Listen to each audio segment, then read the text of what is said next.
Okay.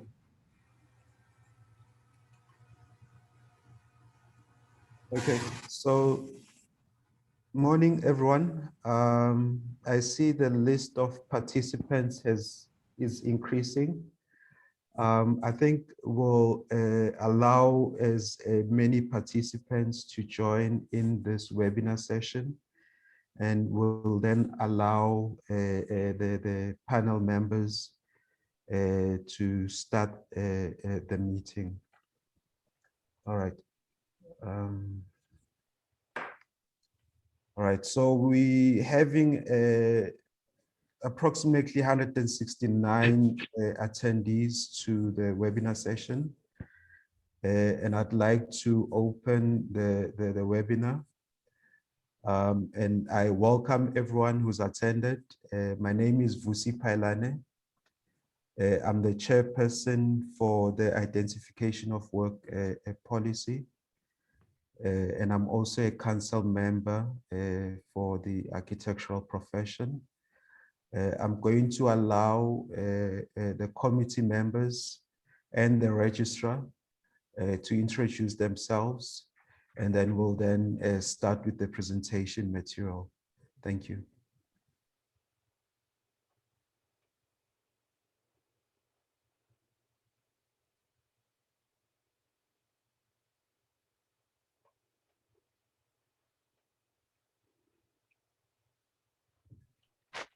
Committee members, can we introduce ourselves?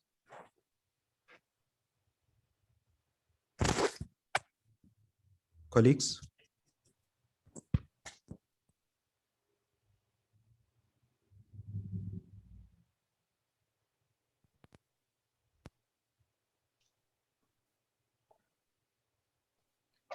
Am I audible? Mr. Moidin, you want to introduce yourself and allow Mr. Decker, the advocate, Dr. Fiduli, would also introduce himself. Mr. Moidin, you are muted.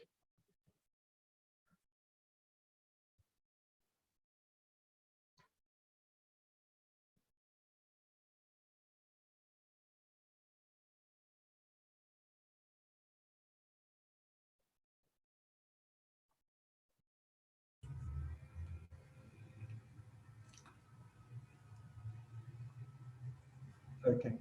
Mr. Moidin, do you want to introduce yourself? Good morning, everybody attending and the staff. My name is Mohammed Moidin. I'm a council member and also the chairperson of the registration committee. Thank you. Mr. Decker, can you introduce yourself to the attendees?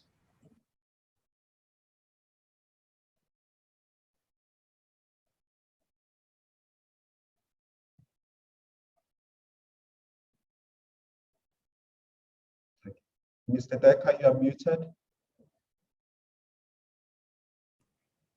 Sorry for that. I just had to deal with an issue here.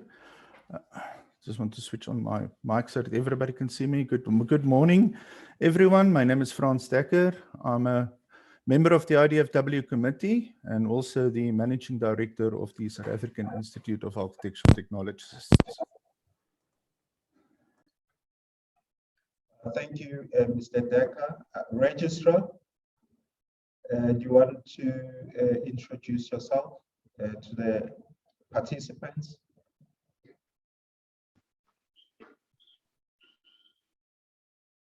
You are muted, Registrar.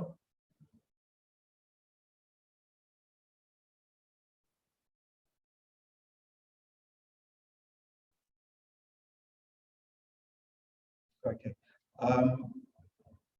I think we may be having some trouble with the registrar's network. In any event, I'm going to start the session. And really, I welcome all the approximate 200 participants who've joined us on this session. And I welcome you for taking part in this process. And really today, we are going to provide the members, the RPs, voluntary associations who've connected, an update in terms of the background,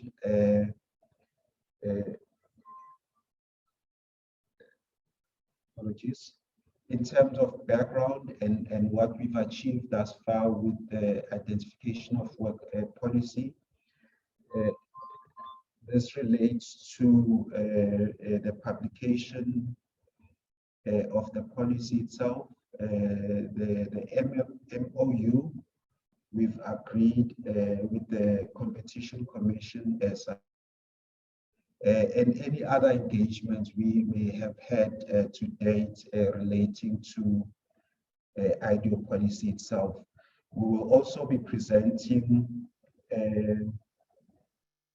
the policy document itself in terms of the various mechanisms which are enabling for all those RPs who may have been practicing outside their scope. The committee members will take us through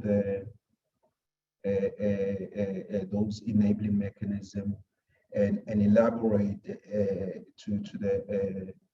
to the RPs and the VAs and point out that these mechanisms are not restrictive and they are also not exclusionary. I would also then discuss the various complexities and competencies in terms of how we've allocated different or various categories of architectural RPs in terms of their building categories. So I'm going to now share screen and start the presentation and talk us through our achievements and background. So once all the committee members have then presented all the presentation material, we are going to open the floor, allow questions in a structured manner, and then the committee members will then answer any queries which may arise from the floor. Any other questions which we may not be able to sufficiently answer today, we will certainly be able to then provide information at a later stage. So I'm going to now share screen okay, and go through the presentation. Okay, is everyone able to see the screen that's shown? If I can have a confirmation from any of the panel members.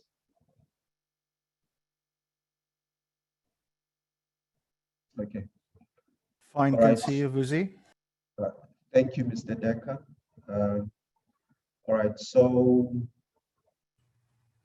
the contents in terms of the presentation material, I'm going to take you through achievements and engagements to date in terms of what aims have been achieved by the 4th Interim and 5th Term Council.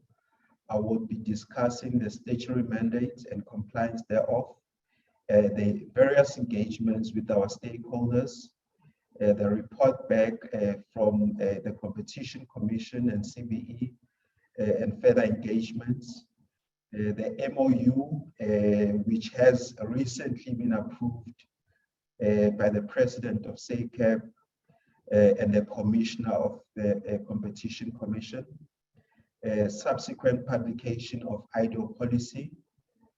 I would also later on, once the other committee members have presented, take you through the comparisons of educational qualifications, the Npf levels. There are concerns with regards to the Npf levels, particularly with the previous postgraduate diploma, which may seem to others as though it's not recognized, but we have catered for this qualification, and it will be discussed in the presentation. We are also going to discuss at high level the layman's perspective on architecture, and we will deal at length on the project complexity presentation. Other members will also deliberate in terms of building categories, the challenges which draftspersons are facing, and the enabling mechanisms in terms of RPL, limited special dispensation, and special consent.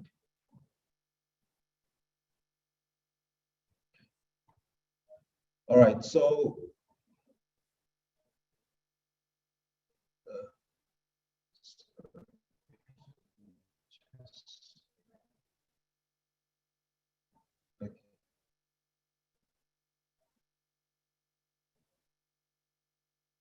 all right, so in terms of the legislative framework of IDoW, but these are the guiding frameworks and acts which has informed Council and this committee in terms of the publication of IDoW. If I may name a few, the CBE Act, our Architectural Professions Act, the Competitions Act, and the Constitution of SA. Yeah. Okay. All right.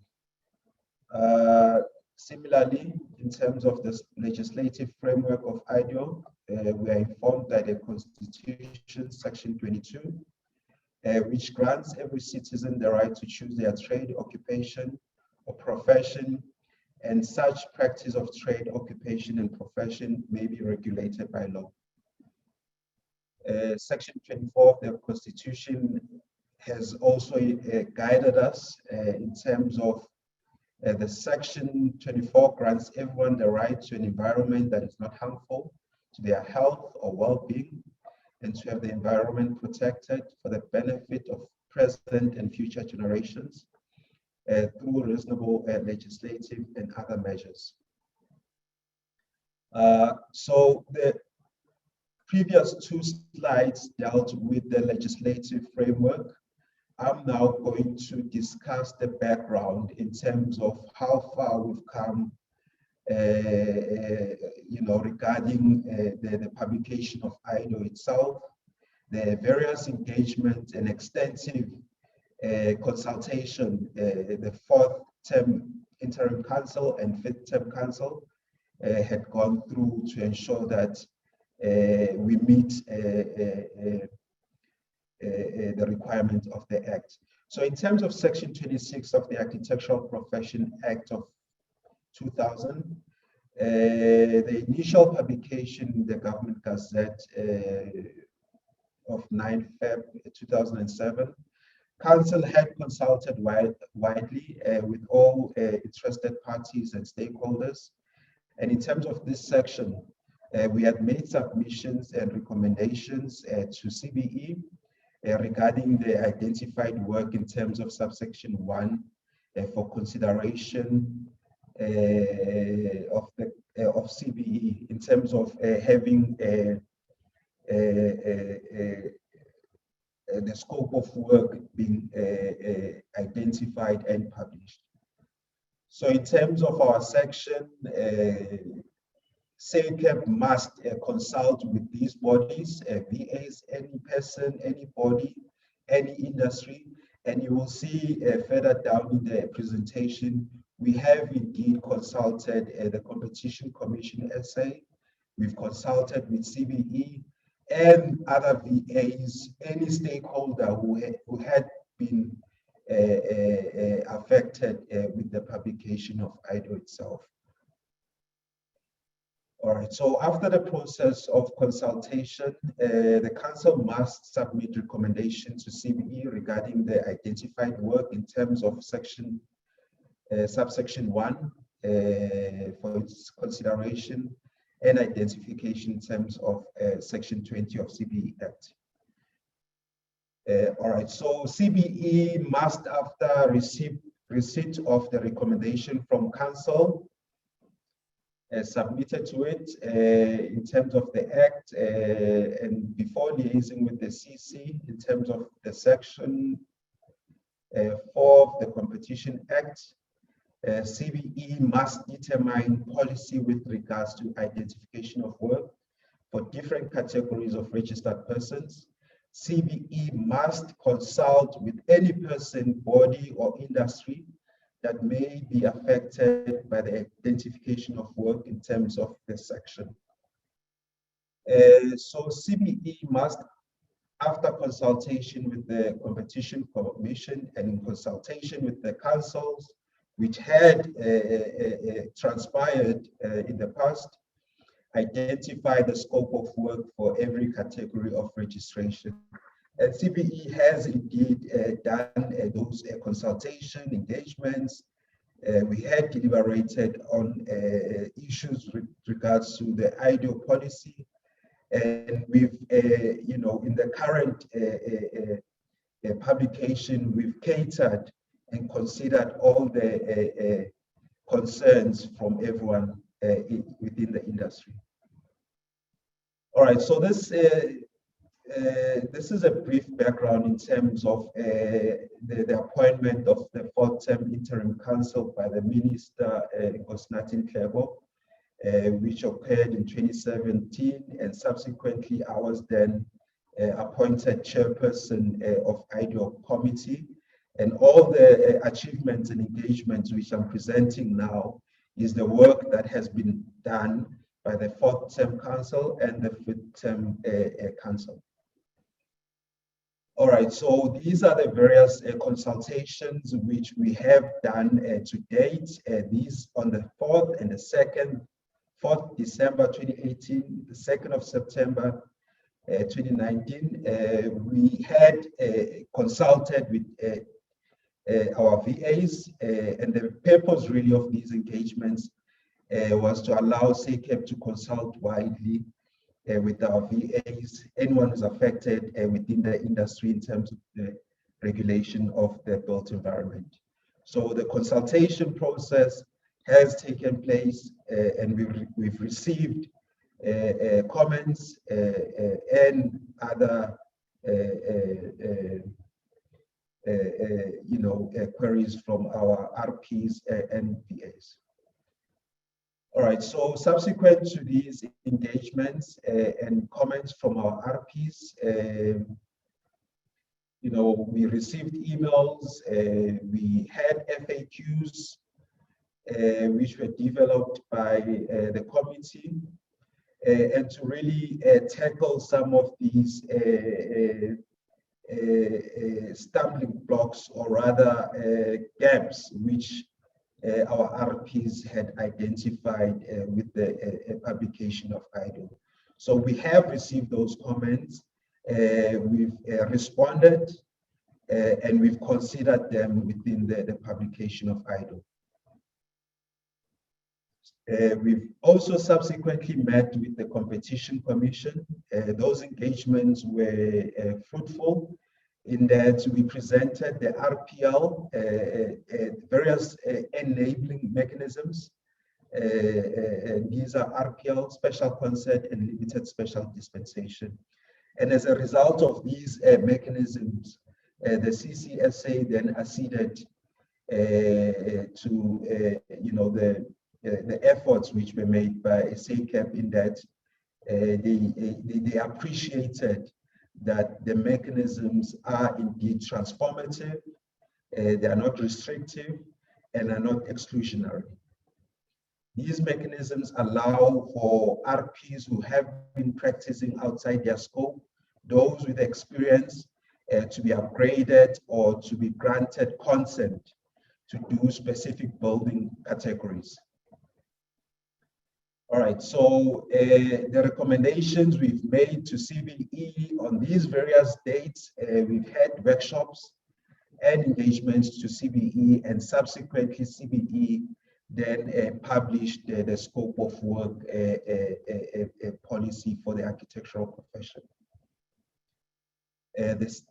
So this is prior to that publication, where CBE then consulted with the Competition Commission, and really with CBE and CC, looked at the transformative mechanisms to address the challenges in the industry, and also to address the concern of gatekeeping and allow other categories the freedom to trade, and not to restrict categories to do specific building categories.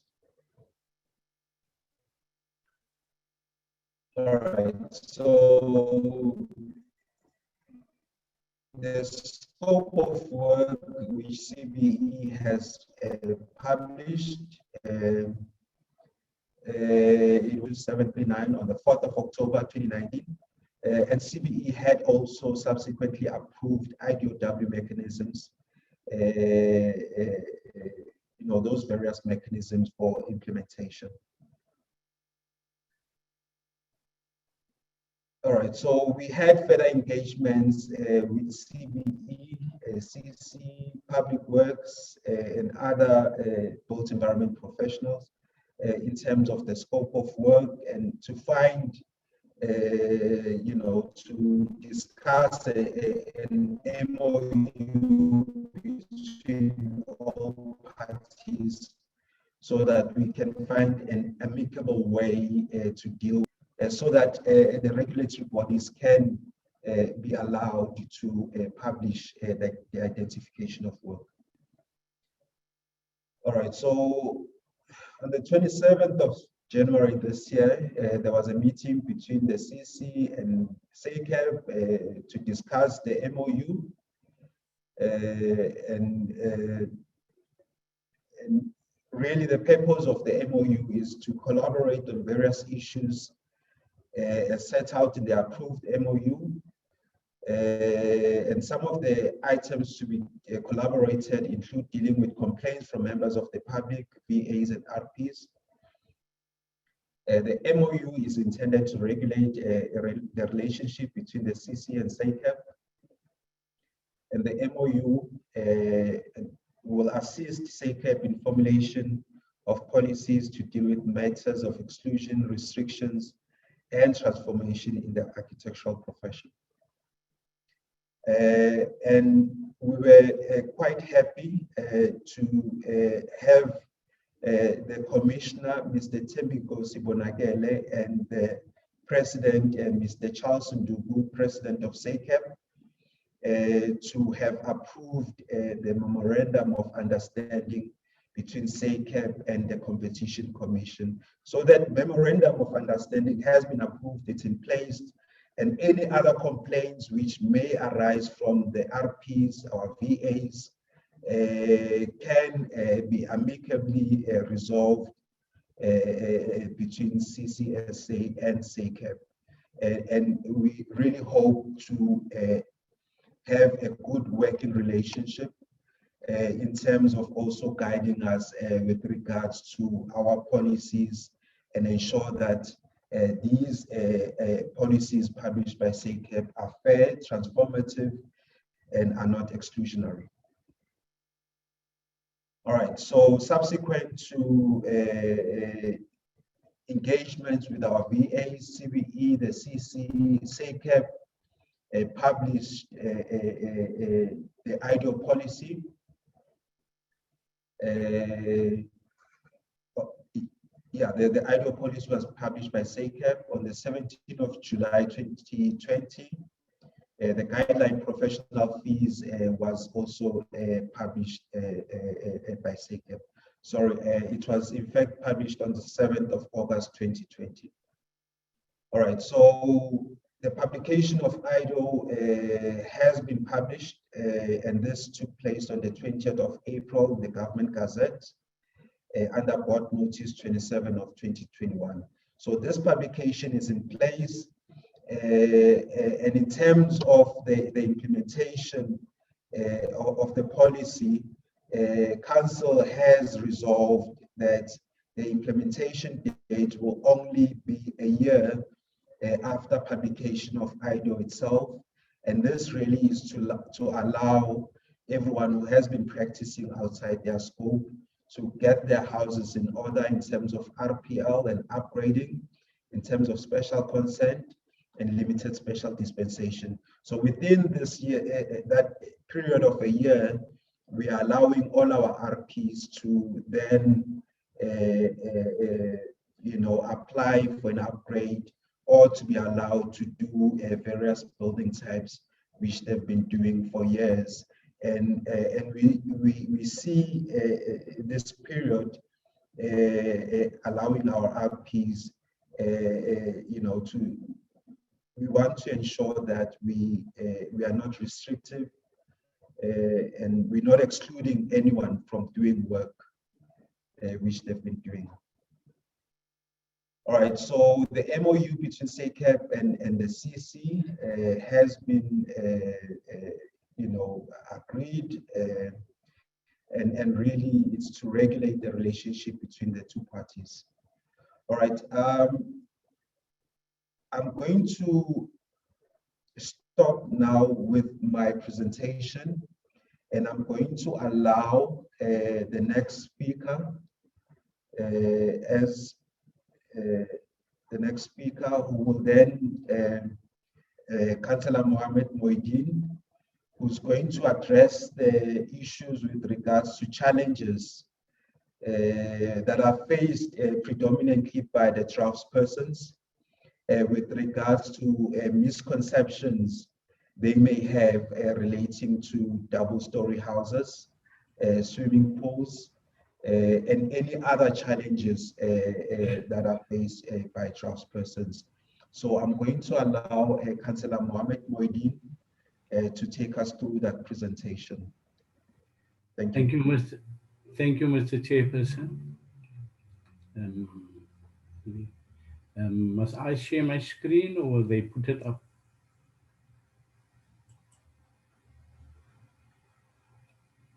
Yes, Councillor Moideen, you can share your screen.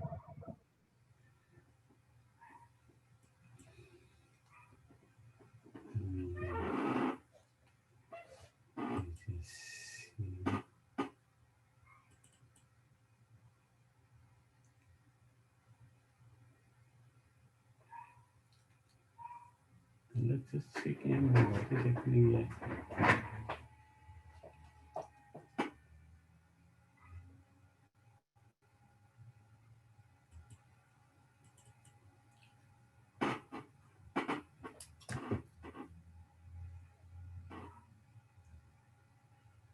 Let's go back to stop share and then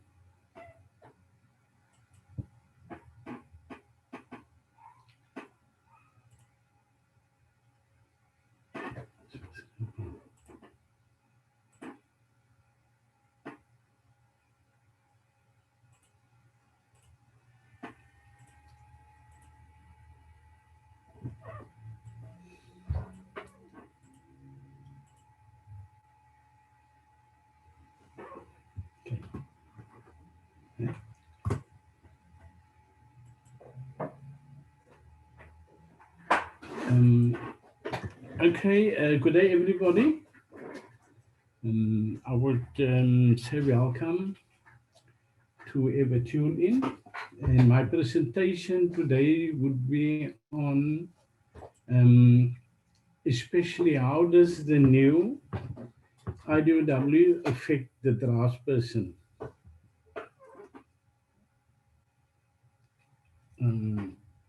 Okay, so how does the new IDoW affect the draftsperson? As an architectural draftsperson need to ask questions of themselves. Are we newly qualified or do we have many years of experience? If the answer is yes, Newly qualified means that we will automatically align to the new IDoW. What does this mean for draftsperson with many years of experience on different building types?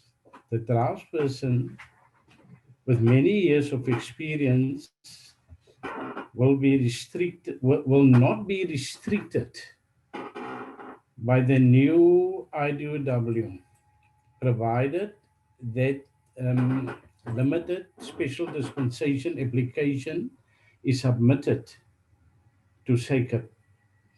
Is there a problem?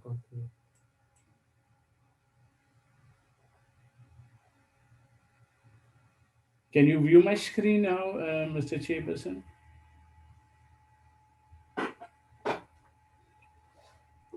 Yes, Councillor Moideen, I can view your screen. Perhaps if you go to slideshow and start slide, but it's legible. It is visible now. Yes. So I can continue. Okay. Okay, I'll start from the right from the beginning. How does the new IDoW affect the draftsperson? We as draftspeople need to ask ourselves, are we newly qualified or do we have many years of experience? If the answer is yes, newly qualified means that we will automatically be aligned to the new IDoW. What does this mean for the draftsperson with many years of experience on different building types?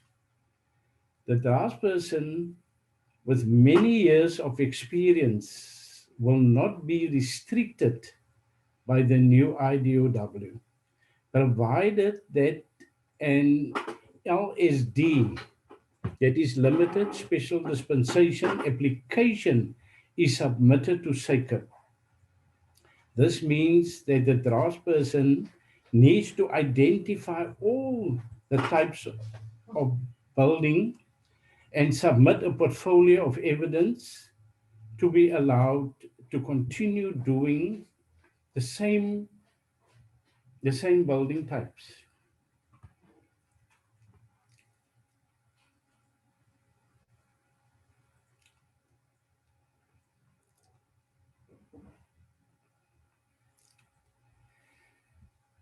This summary aims to simplify the purpose and the way in which the IDoW is put together, the structure of the IDoW. It also intends to explain how this IDoW benefits all the architectural professionals while still protecting the public and meeting the needs as enshrined in the Constitution. The IDoW takes into consideration the professional working in the industry since 1970, before the Architectural Act of 2000, as well as the existing architectural learning sites after the architectural profession of 44/2000 came into effect.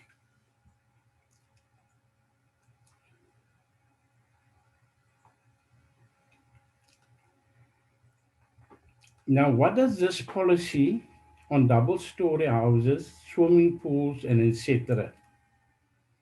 The IDoW policy identifies the required level of education, training, and experience required for a particular type of work. I repeat, education, training, and experience required for a particular type of work.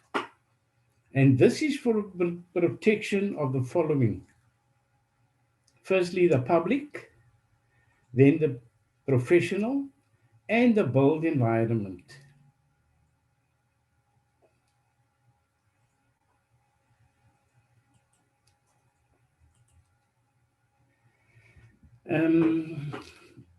What should I be doing to prepare myself for this alignment to the IDoW if I want to draw double-story houses and do not have the education required to do so?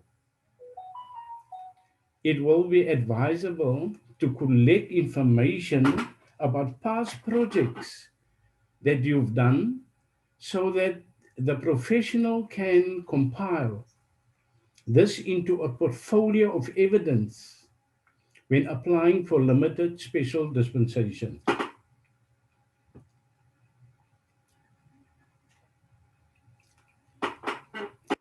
The transitional alignment provides for mechanisms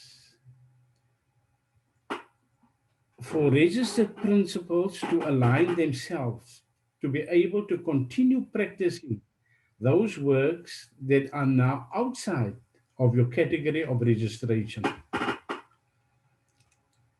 So you would be applying for limited special dispensation. Then you will be asked to put together, to submit a portfolio of evidence of all the work you experience in. Then you will be evaluated on the work that you submit. Because we do not want to make a mockery of architecture where people upload other people's work and claim that to be themselves. You will be tested on that to see whether the work that you uploaded, the work that's been evaluated, is authentic. And then you will be given permission to practice.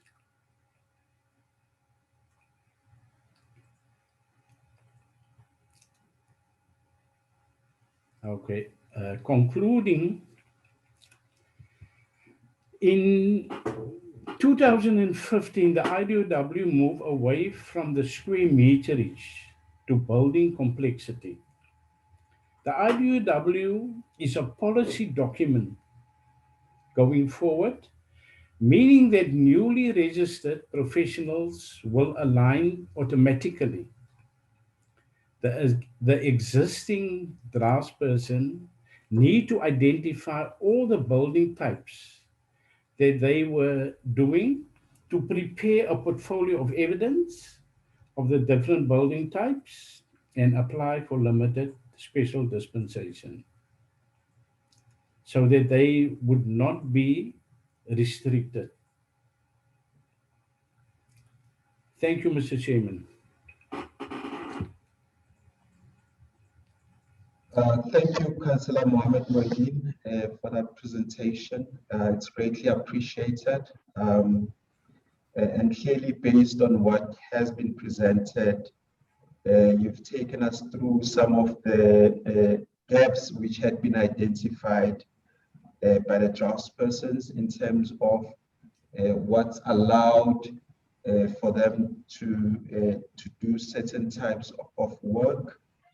And clearly, based on the presentation you've taken us through, you've clearly highlighted those various mechanisms, which will then allow anyone who's been doing work outside their scope to carry on doing that particular work. I'm now going to share a screen where I will be discussing in the presentation at high level the various enabling mechanisms that will ensure that RPs who had been doing work for that falls outside their scope of work, these mechanisms will then allow them to carry on doing that specific type of building category. And I've also noted in the Q&As, there's a number of recurring themes in terms of queries from our RPs relating to whether the published IDoW would be restrictive in terms of the work they've been doing in the past, would they be allowed to carry on doing that specific type of work they've been doing? And I would also like to put at comfort our RPs that you will certainly be allowed to do those building types. And remember, our role as the regulator, we need to ensure that we protect the public. So therefore, we need to assess whoever is doing work, assess their competency, so that we ensure that the public is protected, and also ensure that whoever is doing work, they are competent to do that particular work, and they are duly qualified to perform such work. So in that, I'm basically noting that the mechanisms and IDoW policy is not restrictive. So I'm going, the queries which RPs are having, we're going to address them at the end of the session. There's quite a number of questions. Please, if you can, type all the questions in the Q&As, and I'll show you that by the end of the session, we're going to try and address all the queries. Queries which we may not be able to sufficiently answer during the session, we will ensure that those or such queries are answered by the committee, and it will be communicated to the profession at large. All right, so I'm now sharing screen. I'm going to discuss at high level the various mechanisms which ensure that RPs are not restricted from doing work that they are currently doing. So this is an overview in terms of the various mechanisms. Okay.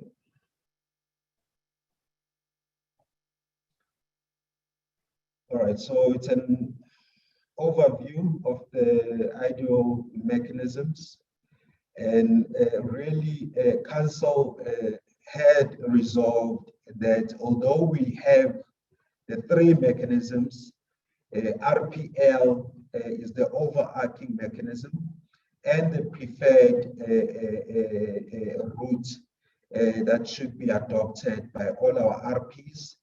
We prefer RPL because it then would upgrade an RP from the current category of registration and would allow them to do various other building types which are applicable for a higher category.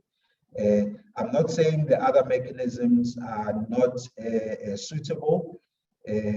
RPL, it's the preferred mechanism, and it's the overarching. Limited special dispensation and special consent are also ideally suitable for those RPs who are wishing to do only specific types of building and are not willing to rather upgrade to a higher category. All right. Okay. Just move.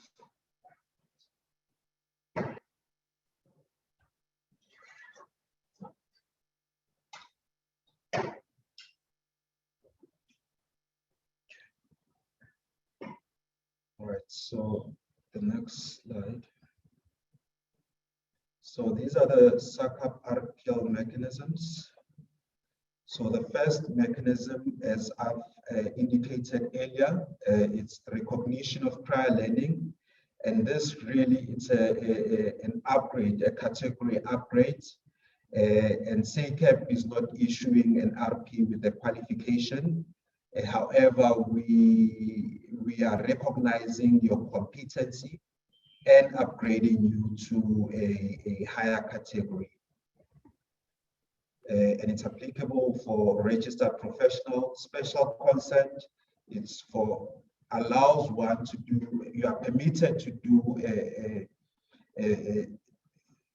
various building types or work types, and it's for registered professionals, limited special dispensation. You continue with the work type you have been doing outside your scope over the years, and this is applicable for registered principals. All right, so in terms of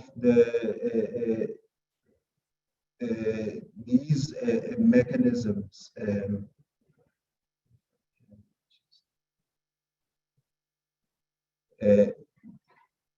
the mechanisms are applicable to recently graduated or new entrants into the market. So everyone who has recently been graduated from architectural learning sites, some of these mechanisms would not apply to them. So transition, special consent, RPL, and transitional alignment, it's applicable for RPs who have been doing work and are experienced and can prove or show such work with a submitted portfolio of evidence. SACEM will then evaluate this POE and either grant you a special consent or a category upgrade. So on the left, all these mechanisms are really applicable for everyone for many years. New entrants into the industry, you know, obviously they need to gain all the experience and would really be doing work that they are qualified to do as per their training and competency. All right, so transitional alignment is for a registered principal, and this law cannot be applied retrospectively in that transitional alignment provides be able to continue practicing those works that are now outside the category of registration. Okay, so the process is applicants will then submit their portfolio of evidence, which is then assessed in a similar process to RPL. That POE is then evaluated, an outcome is made, and permission will then be granted to a practice to continue doing that building type or category of work that falls outside their scope. A special consent provides a mechanism for SACEM to grant on application permission for a professional to do a type of project that is not identified for the particular category of registration in the scope of matrix, scope of practice matrix. And Mr. Decker will take us through later in the presentation in terms of that matrix. And really, in a similar fashion, special consent would then require applicants to submit a POE, which will then be assessed, evaluated by the panel. This process is really peer review. The panel, you know, is composed of experienced architectural professionals, the members of council, and representatives from architectural learning sites to ensure that process is above board. We've also consulted the Competition Commission in terms of making sure that these processes are fair, they are transparent, they are transformative, and they are not restrictive, nor are they exclusionary. So once our RPs have submitted their POEs, they are evaluated, and permission is then granted for one to carry on doing that specific type of work. With RPL, which is the overarching mechanism and the preferred route which a council recommends to be adopted by our RPs, one would, in a similar fashion, submit an application with accompanying a portfolio of evidence, which will then be evaluated, assessed, and once approved and recommended by the panel, a category upgrade will then be granted to the applicant. And a recognition of prior learning really looks at upskilling registered persons in order to access work which falls in the higher categories. So really, colleagues, these are the various mechanisms, as I have alluded earlier, which then would allow our RPs who have been doing work, you know, over a number of years, to either allow you for a category upgrade, to continue doing, you'll be granted to do that specific type of work, or the principals within the practice are then allowed to do that specific type of work. All right, so that's the end of the presentation.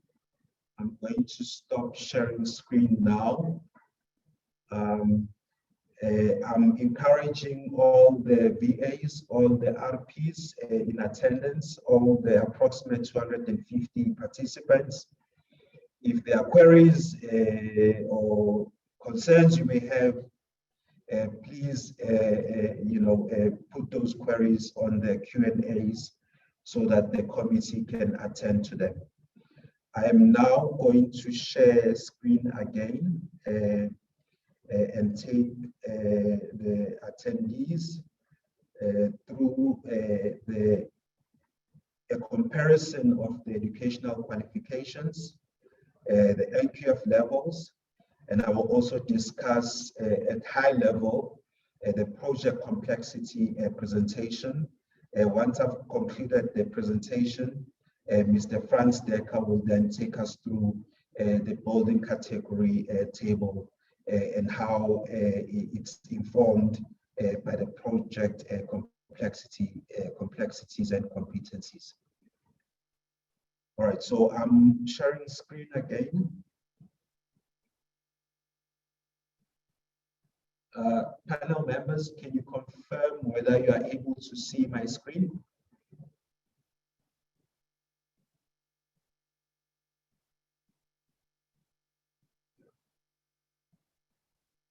All right, is everyone able to see my screen? Am I audible?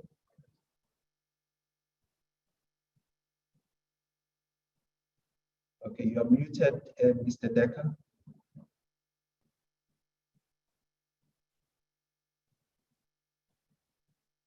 All right, so I presume everyone can hear and see my screen, which has been shared. So this screen looks at the Npf levels, the old and the new. For a professional architect, one needs to have acquired the Master of Architectural Profession, a BArch degree.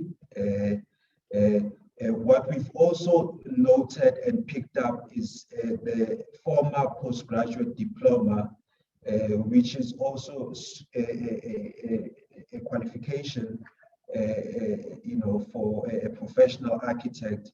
You will note in our published IDoW policy, we have catered for the postgraduate diploma, and this really falls within the professional architect category. In terms of the Npf level, you will note MArch Prof is Npf level 9, and BARC is Npf level 8. SACAP and the committee has noted the concerns from our RPs with regards to these Npf levels, and really these are informed by SAQA and those related bodies in terms of the Npf level that's aligned to the qualification, and there isn't really much we can do in terms of changing these levels. In terms of professional senior architectural technologist, the qualification one needs to have obtained are indicated in the list. I'm not going to go through one by one, but we can see on screen the qualifications that are required for a professional senior architectural technologist. Similarly, with the professional architectural technologist, these are the credits and qualifications one needs to have acquired to be registered in that category. Similarly, with the professional architectural draftsperson, one needs to have acquired these credits and qualification with Npf level 5. Okay, moving along. All right, so I've discussed the qualifications. I'm now going to be moving into the project complexities. This presentation had been presented in the past, and it's going to be shared with all the participants. We are hoping that with this webinar, we would be able to record and share on our website with the YouTube link. So all the frequently asked questions and the presentation would be readily available online for anyone who wishes to go through the presentation at a later stage. So I'm going to discuss the project complexities at a high level to bring at comfort the RPs and VAs in terms of how we determined the alignment to architectural categories and to the building categories.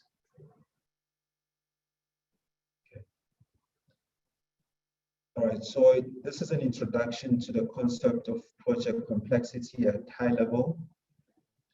When was complexity determined for each category of professional? So project complexity relating to architectural work was introduced in various forms as early as first IDoW in 2007. Complexity of the project, square meterage, site sensitivity. All right, and with the current IDoW framework, it's entirely new. It is not a revision of the previous outlined board notices. And the difference really is the interpretation of complexity, which disregards square meterage and relates to factors that determine complexity of different building types. And you'll note these factors include competency, the qualification, and the complexity of the building. Complexity factors. So this table indicates the various complexity factors from 1 up to 6. Utility structure, building technology, building services, urban context, occupational health and safety. Our RPs will note also when they are assessed for RPL and for upgrades, these complexity factors are taken into consideration in terms of their portfolio of evidence presented to the panel. All right, so utility, I'm going to go at high level on these slides. Refers to use of program of a building, nature of the program, a number of different uses within a building. So in terms of utility, you have single use, multiple use, and mixed use. And These ranges in terms of utility determine the complexity thereof. Structure that relates to support system and elements, and these have been categorized into single-story structures, multiple story structures, and non-conventional structures. And based on that analogy, one is then able to make a determination in terms of the complexity of the structure. Building technologies, similarly, we look at conventional building technologies, indigenous technologies, high-tech technologies, which will then inform the complexity factor which applies to the building technologies. Building services, similarly, we look at services, energy efficiency, built infrastructure to determine the complexity rating for building services. Urban context, in a similar way, the site sensitivity, the land use management is assessed to determine the urban context. Occupational health and safety for complexity factor number 6, the last one. We look at detailed design, coordination, contractors, to have or inform the complexity rating for occupational health and safety. All right, introduction to project complexity rating. Project complexity rating, we have a rating of A, B, and C, and the complexity levels vary in terms of A would apply to high complexity, B, medium complexity, C, low complexity. And the definition here, which I'm not going to discuss further, high complexity projects are those which are very complex, and similarly, medium, less complex, and low would be very simple structures, which low complexity. All right, so example of low complexity projects means simple buildings or groups of buildings. It's uncomplicated and low impact. And you can see as described on the screen, low complexity, it's a simple standard low technology structure with minimum or low mechanical basic civil works. Medium complexity project, a relatively uncomplicated grouping, medium impact, and similarly, there's the analogy there for a medium complexity project. High complexity projects, these are large complicated groupings of buildings with significant impact on its environment. Similarly, that's projects, and these are sophisticated level of design, and they require specialized response and requirements. So for one to be competent to resolve high complexity projects, they need have acquired further training and qualification experience to do such complex projects. All right, so this is an example to bring a differentiating the building types and the complexity. So for a surface car park, which is low complex, which requires low complexity, it has a complexity rating of a C. On the other hand, a multi-story structure with underground car parks, basement, which is very complex, would require high complexity rating. All right, so this is I'm now moving on to an overview of competencies, skills required to perform architectural work at high level again. How is competency therefore defined for each category of professional? So competencies and skills required to perform architectural work. There are two determining factors for assessment of competency, and these are academic training and practice-based experience. And you will note in RPL, we consider a lot of practice-based experience, and one would need to prove using a portfolio of evidence to indicate that they are dually qualified or they possess the expertise and competency to resolve those complex projects.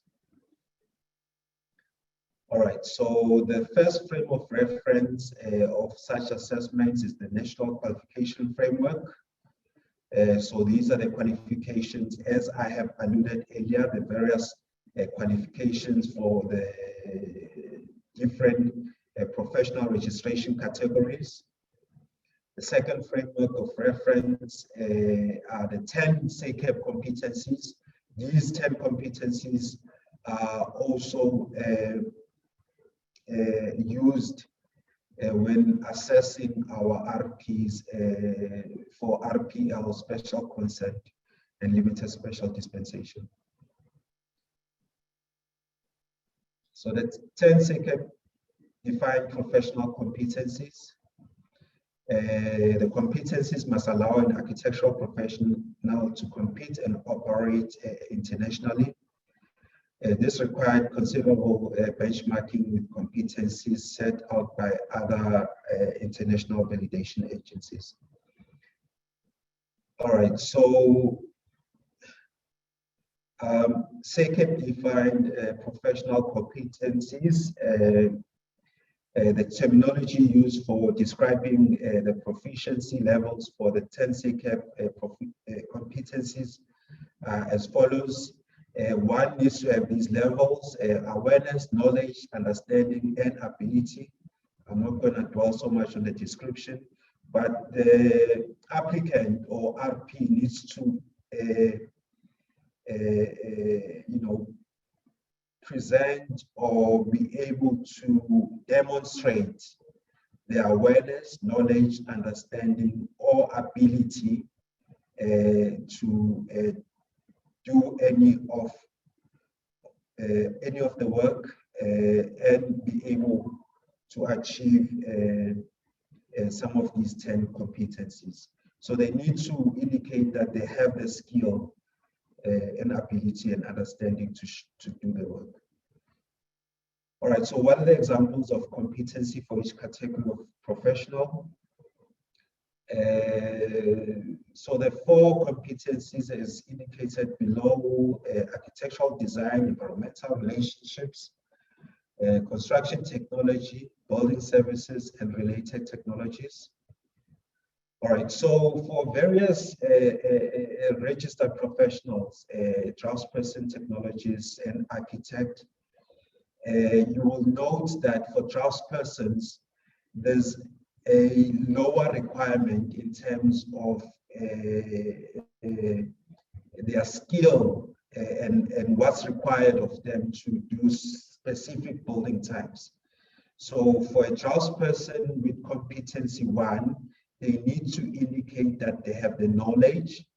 With technologies, they must show that they have the knowledge, understanding, ability, and the understanding,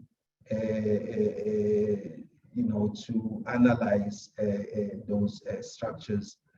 Similarly, with senior architectural technologist, the requirement is slightly more, where they need to now demonstrate their ability to resolve complex structures as per competency 1. Similarly, with architects, the requirement is slightly higher, where now they need to demonstrate their ability to do competent buildings, appraise and define complex structures, or demonstrate the ability to prepare an appropriate design and concepts. Similarly, with competency 2, there's less requirement from the draftsperson and more that's required from the architect in terms of demonstrating their ability and understanding. Competency 3, similarly, we have more requirements from the architect and less from the draftsperson. And similarly with technologists and senior architectural technologists, the ability and understanding, the knowledge requirements they differ in terms of your training and experience. Competency 4, similarly. All right, so how are the education, competency, and complexity factors for each category of professional aligned? Okay, so this graph here is used to determine the category of registration in terms of those complexity rating and the competency which one needs to have possessed to do a specific type of building. You will note for architect, there's a rating of A, which requires slightly more in terms of the ability to resolve complexity factors 1 to 7. Senior architect, similarly, the ratings they differ.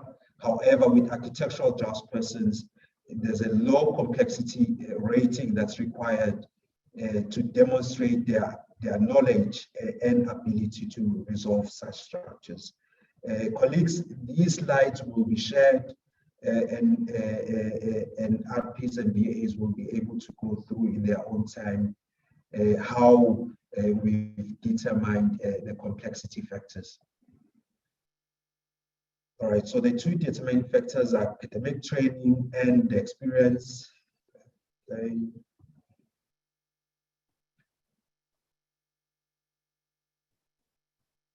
Okay. All right, competency and skills required to perform architectural work. The relationship of the professionals, education, competency, the project complexity factors, and building type is shown in Schedule 1, complexity ratings of building types in the IDoW. So these complexity ratings have been shown in the IDoW policy, and RPs and VAs can peruse the document and familiarize themselves in terms of those complexity factors. All right, so this is an example of a project complexity, and we've used a simple surface car parking in a multi-story underground car park. And similarly here, a surface car park requires low complexity, and it has a rating of C. On the other hand, a more complex multi-story underground car park requires high complexity, and it has a rating of A. So in summary, project complexity and professional competency, a high level of project complexity will require a corresponding greater level of professional competency. Complexity and competency scenario, car parks 2.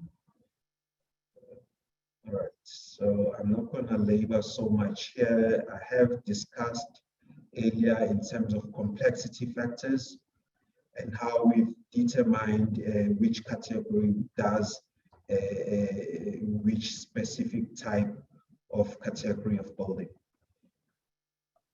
Okay.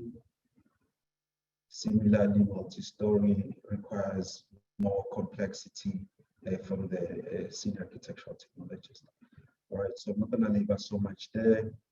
So the alignment of car park example, as I've shown earlier, surface car park, any of the architectural categories can be, they are applicable to do such a structure.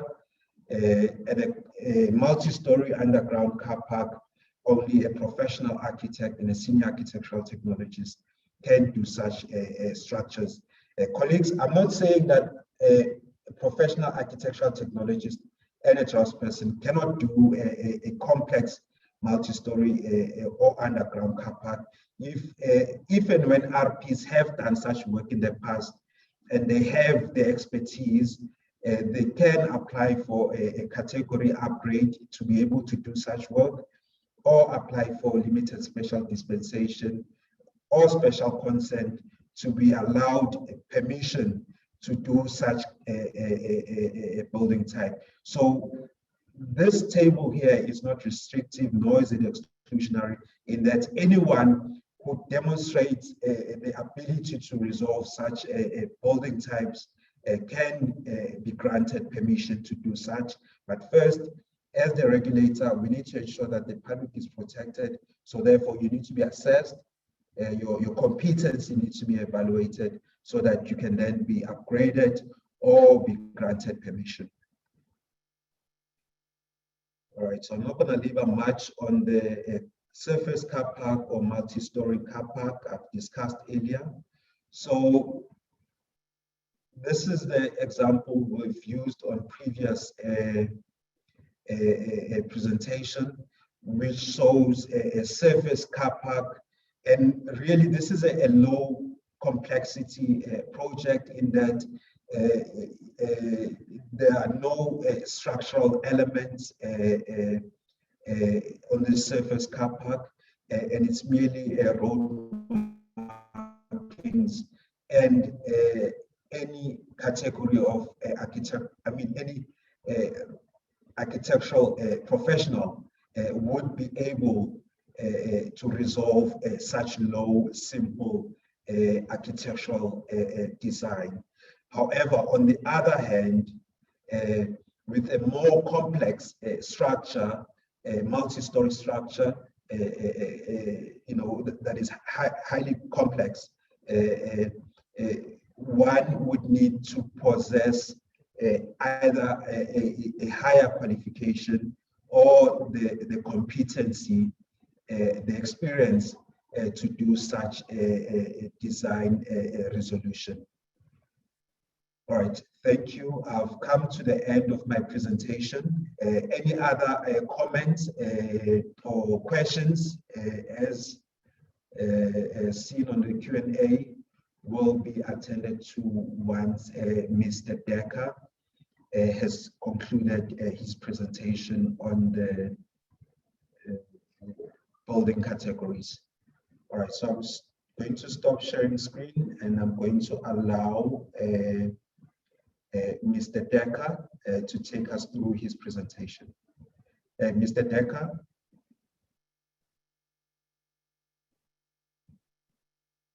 All right, thank you.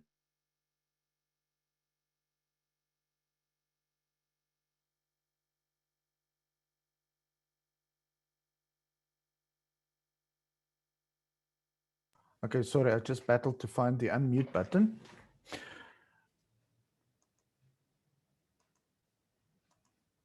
Okay, thank you very much for the opportunity then to present the following to you. Sorry, I just want to switch off my subtitles, otherwise it's going to confuse people to see it twice. Thank you then for this opportunity to present to you then basically the building complex, the building categories, etc. Now, you will see that the tables that were published eventually in the IDoW do not have the building regulation 820 classifications in it. And hopefully after this, you will realize the reason for that, because you can't always align the building types as per the IDoW directly with that of the NBR regulation 820 building categories. And therefore we have to take note of that, and we have to be very careful in dealing then with the classification or the building types in the IDoW, and don't automatically assume that that will be the same in the 820 or vice versa. because of the following. The first one, as the previous speaker have alluded to, is basically the complexity factors, and I've just put up the definition again there.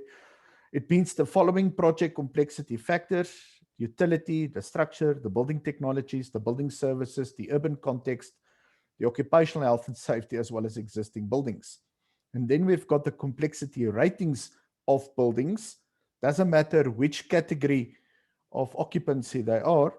So they are defined below and is to be read in conjunction then with the building types that are in the IDoW, because the IDoW did look at all of this when they actually in the matrix have actually mentioned which building types then has got which complexity. So A denotes a high complexity level, as defined then in your high complexity projects.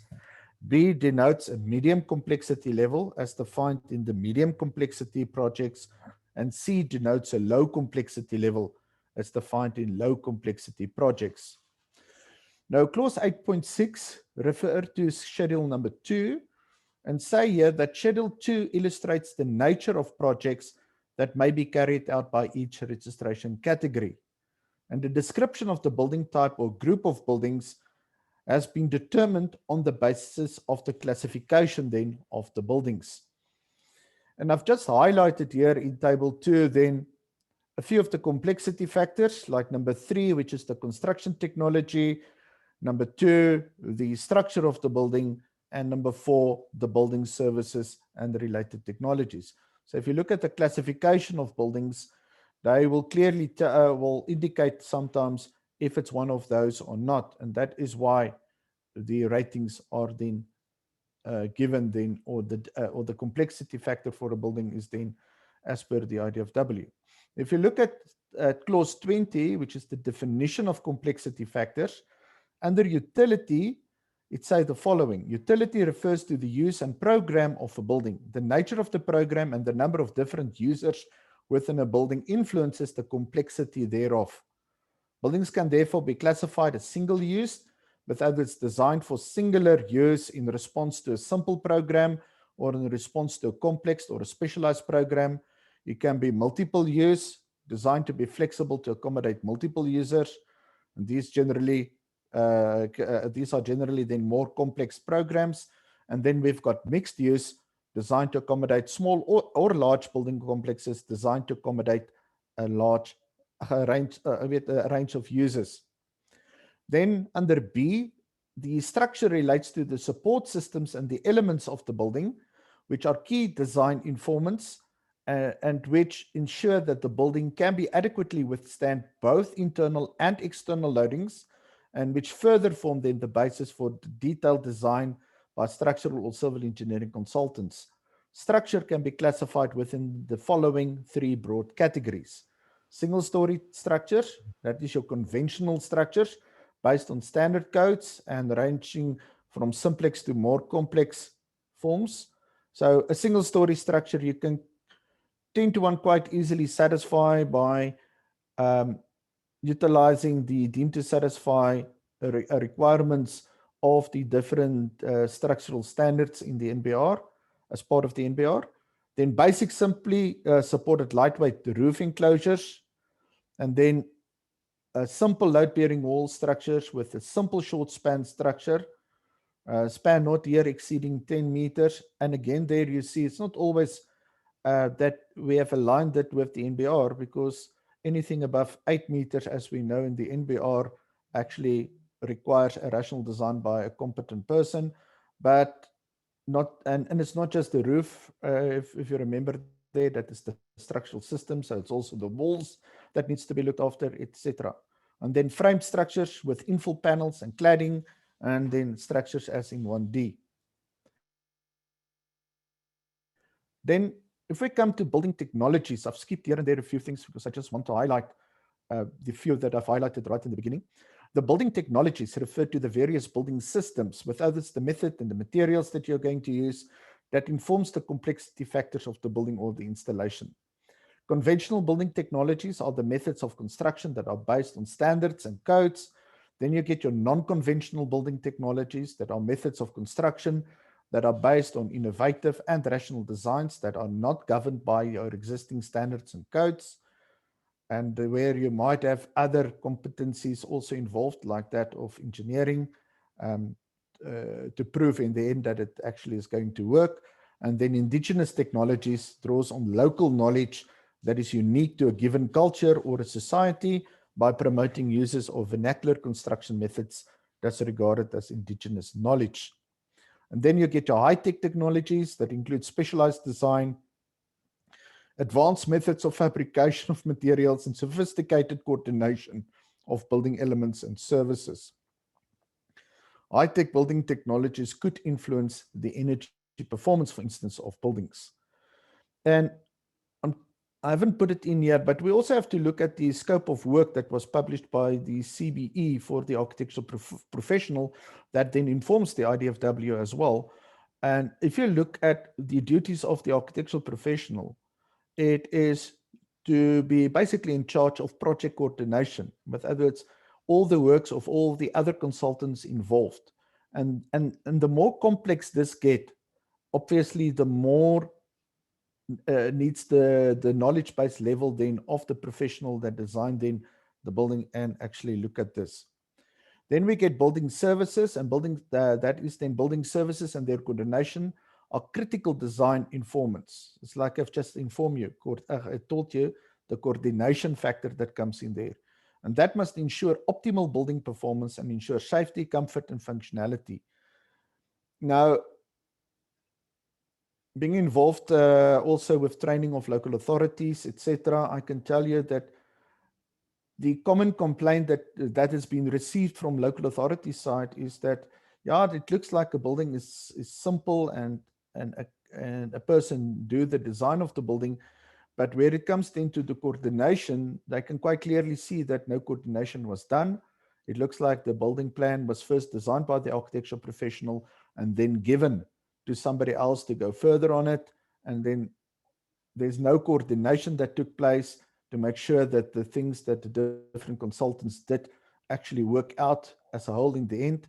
And that is where problems starting, and that is where I believe the IDFW then will also come in and hopefully sort out a lot of these issues that we do get at that level. Now, this forms the basis for detailed design by the relevant professional consultants. Building services includes then inter alia, mechanical, electrical, electronic, fire detection, alarm system, smart integration, etc. Now, the servicing of a building is further influenced by factors such as your maintenance, the ecological sustainability, the energy efficiency, the cost with other its capital, life cycle, and operational, the safety construction time limits, etc. The complexity of a building is influenced by the level of coordination of the services required, where the greater the number of the services required, the higher complexity rating. Now, if you look at, for instance, Schedule 1 that deals with the complexity ratings of buildings as per the IDFW, you see that we have got a category there and then a building type, for instance, and you see that the column that was part of the draft, but actually then say to which category of building it belongs to in terms of the NBR, it's been taken out, because that's going to create problems. Because supermarkets, although it can be an F2, it can be an F1 for that matter in terms of that. And if we say now that, yes, F2 is fine, it's a small shop, but it can be a supermarket, which actually requires medium complexity. It's got a medium complexity rating, with other words, a little bit higher knowledge-based level on how things work. You can actually immediately see the problems created there. They also then with banks, which is a G1. Okay, I can have a normal office, which is a G1, but then I can have a bank entity, which can also be regarded as G1. Purpose-built shops, F2 or F1. The classification in the building regulations does not physically tell you about the complexity levels. That's based on something else, mostly the fire protection issues regarding to that. That's where the A20 classification comes from. while in the IDoW, it is actually about the complexity of the building itself and the knowledge base needed by the professional then to design this building. So you can see there retail warehouses, which is then warehouse will be a J, for instance, any of the J's, garages, showrooms. Here it comes now another thing. We put in there garages, showrooms. Now, in terms of the NBR classification 820, it will be a shop, an F1, because the main purpose of the building there is to sell motor cars, and the garage, with other words, the workshop attached to that, and the showroom, etc. The showroom will be the main function, large shop, but then we get more complex issues to do that, which is then separately can be classified, let's say, as a B2 or a B2 in terms of 820, but might not show the complexity that sometimes is involved in the actual design of that, where it comes then to the knowledge base of the designer. And so we can go through this list. I've actually also I've just put in here also the 820 classification and the rule or the requirement of the regulation. That's now the building regulations regarding the 820 classification. It says here that the building shall be classified and designated according to the appropriate occupancy class given in Table 1, and such classification shall reflect the primary function of the building. If you look, for instance, at a school, it's got classrooms, which is then A3, but it's got offices, which is G1, it's got halls, which is A1, it's got storage rooms, which is J2, J3, etc. But in total, we look at the overall classification of the building.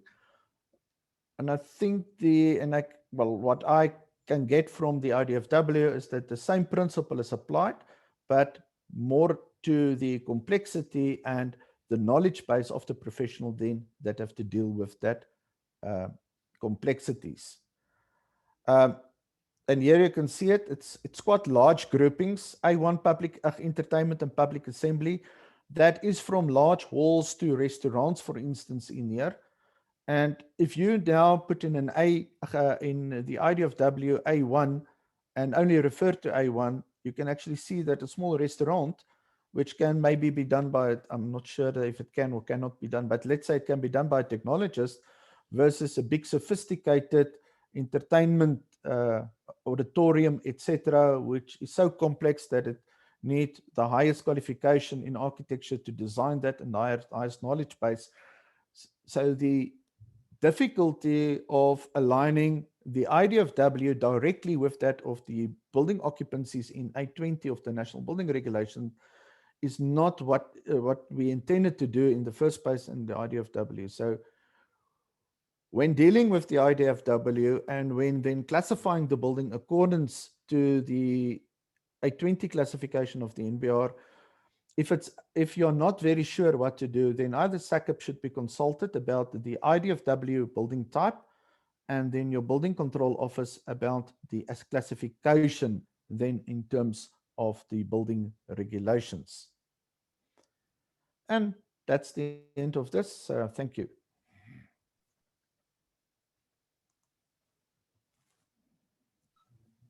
Thank you, Mr. Decker, for that presentation. Similarly, thank you, Mr. Moideen, for making the presentation on the draftspersons and the challenges they face. I'm now going to allow for questions to be answered by the panel.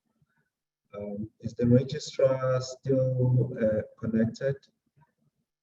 Secretariat, can you confirm whether the registrar is still in attendance? Sia?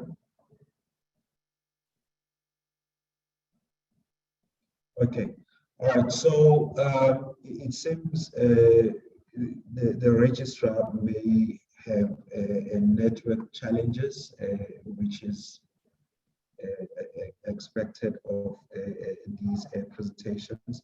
But I would really like to thank the two committee members, Councillor Mohamed Moideen and Mr. Decker for taking us through those presentations. So I'm going to, there's approximately 51 questions from our attendees, the participants. I'm going to perhaps focus on the questions that are a core to IDoW policy itself. Okay. All right, so there's a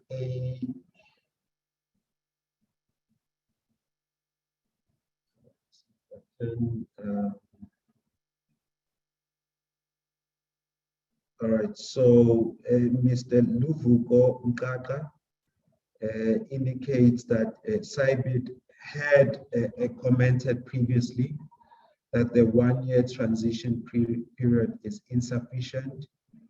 They had recommended at least 18 months. May Seke please have a look at this. Councillor Moidin, Mr. Decker, do you want to perhaps respond on that query? I've now opened the floor for comments from the panel. Okay, Mr. Chair, allow me.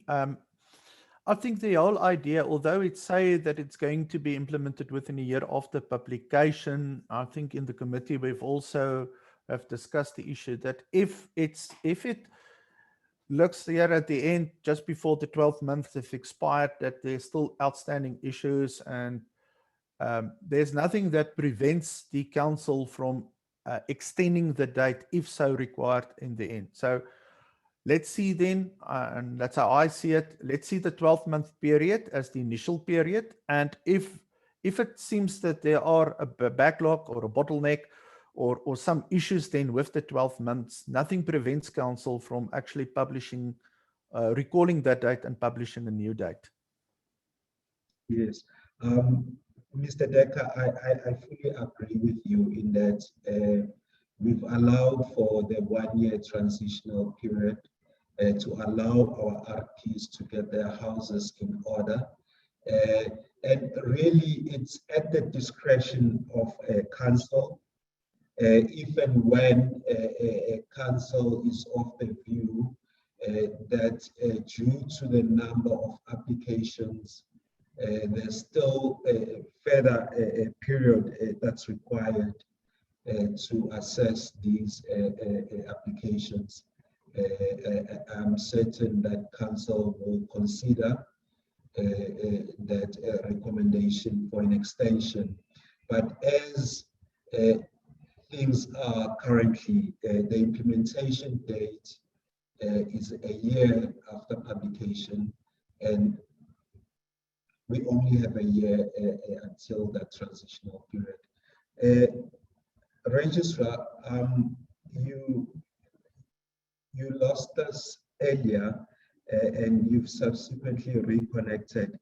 We've come to the end, we had come to the end of the presentations regarding the published IDoW and other engagements we had with regards to the approved MOU with the Competition Commission SA and the other engagements with CBE.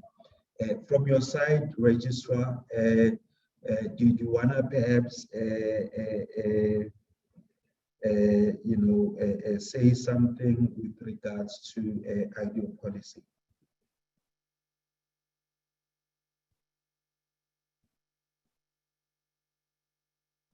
Advocate for Dylan? Registrar?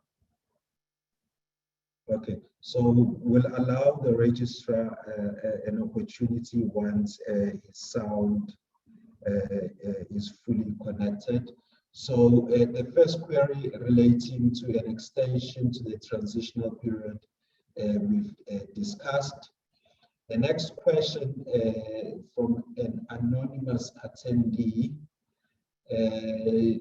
states, why can SECAP not apply these special applications to the newly registered professionals only?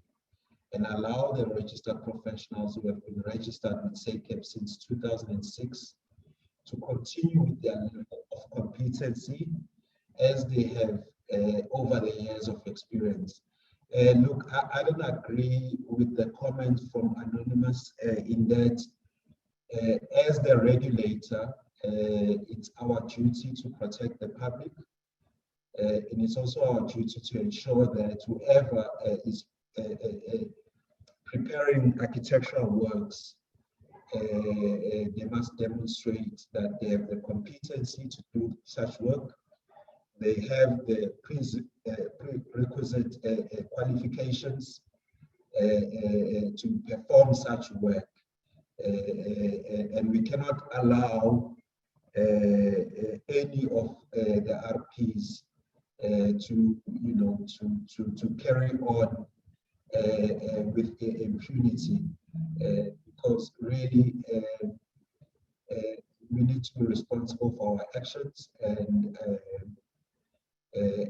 we need to protect the public and ensure only those that are competent and fully assessed to do such work can do the work. Committee members, do you want to add on to that?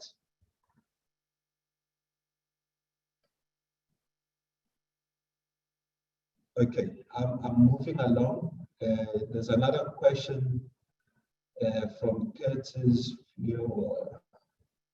It says, on the IDoW, a big question and negative impact comes into play with regards to additions and renovations to existing works, mainly in order for a professional to undertake any work, specifically additions and renovations. They are now forced to be in the correlative category of registration. In my case, as a professional architectural technologist, the new IDoW prevents me from doing any renovations or additions to clients in complexes, estates, or apartments. It also prevents me from doing any structural internal renovations or additions to primary schools, prep schools, ECD centers, doctors' consultation offices. And then he further says, would I need to apply for permission to undertake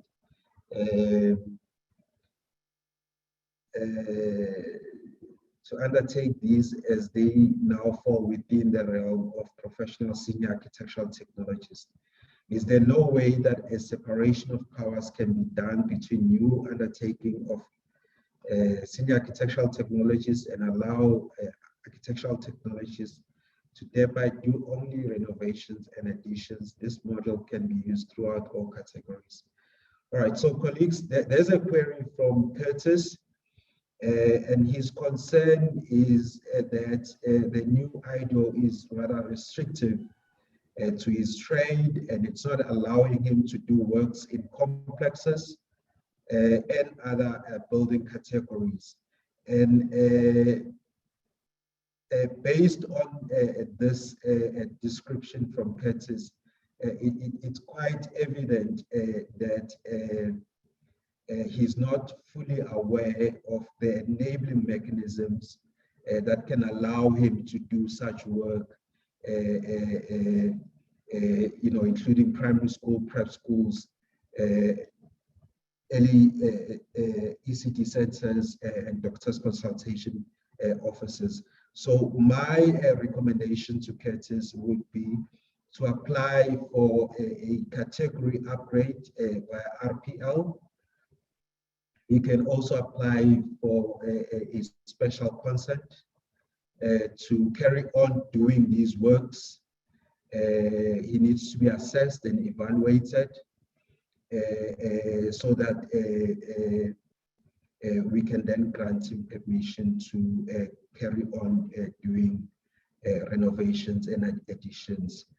With regards to works that's done in complexes, estates, and apartments, SACEP is aware of a phenomenon whereby a lot of these home owners associations, estates, they are restricting duly qualified architectural practitioners to do work within their estates.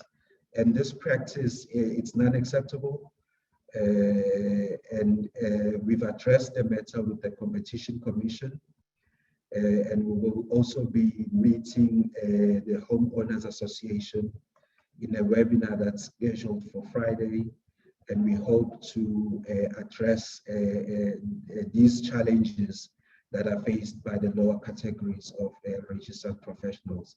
So we have listened to the complaints from our RPs with regards to estates and complexes, and we fully agree with our RPs that you are competent and you possess the qualification to do such work.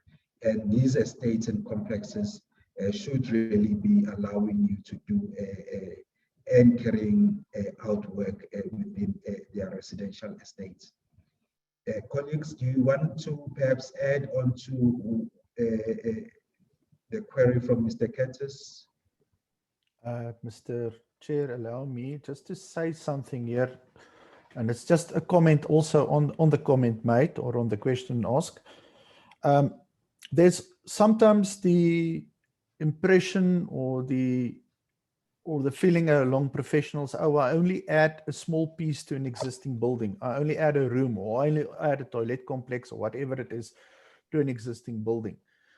But there's so much to, but it may affect structural integrity of the existing building. It might affect the fire protection of the existing building. It might affect the accessibility of the existing building. So yeah, I know a few people feel quite annoyed because, you know, it is only a little room that I add onto a big complex or whatever it is.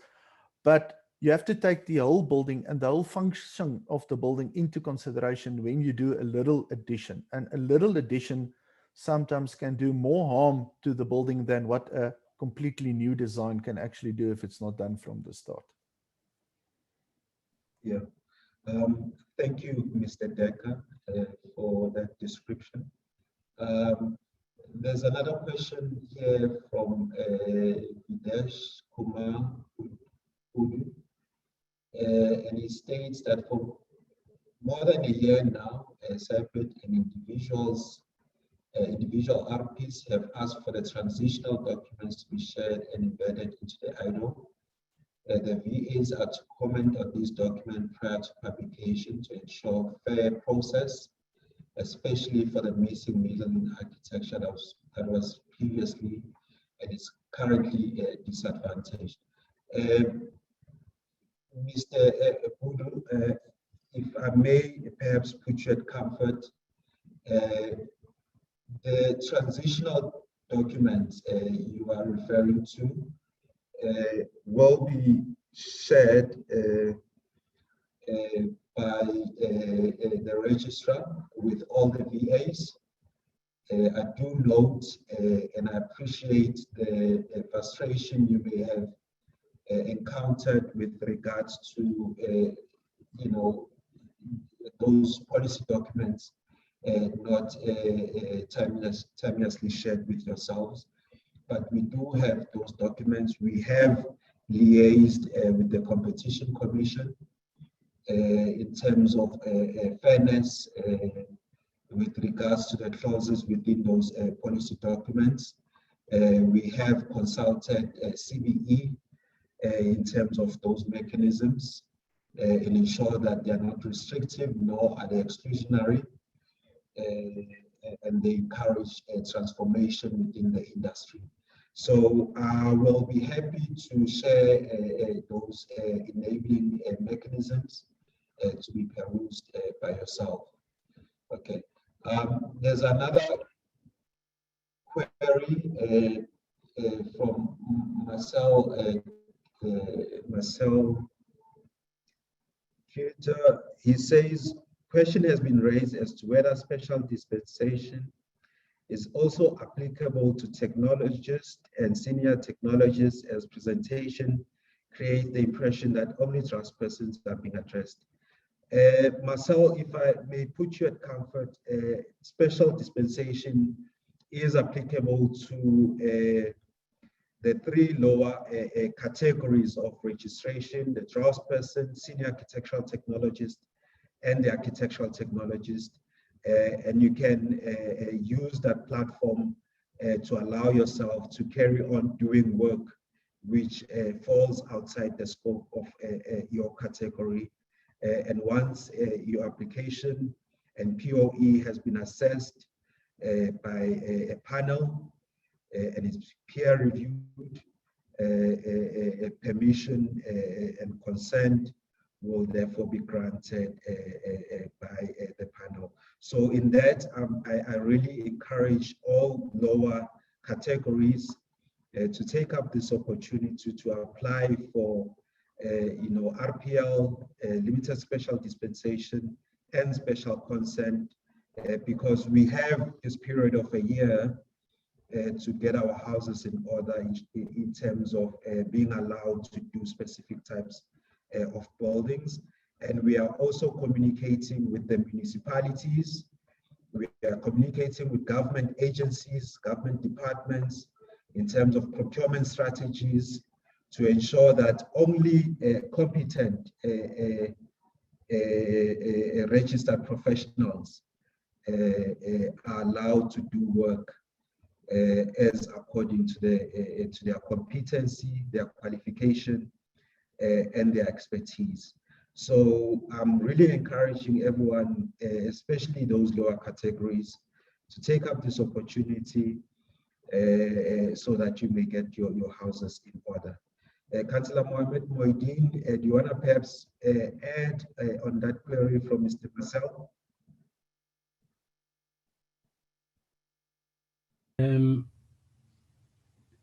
Mr. Chairperson, could you repeat? Your sound is very faint here by me, and not this distortion on the sound.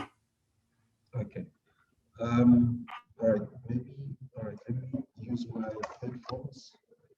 It may be. So, Councillor Moideen, there was a query from Marcel that special dispensation and special consent only applies for architectural technologists and senior architectural technologists. Do you want to perhaps add on to that, Councillor Moideen?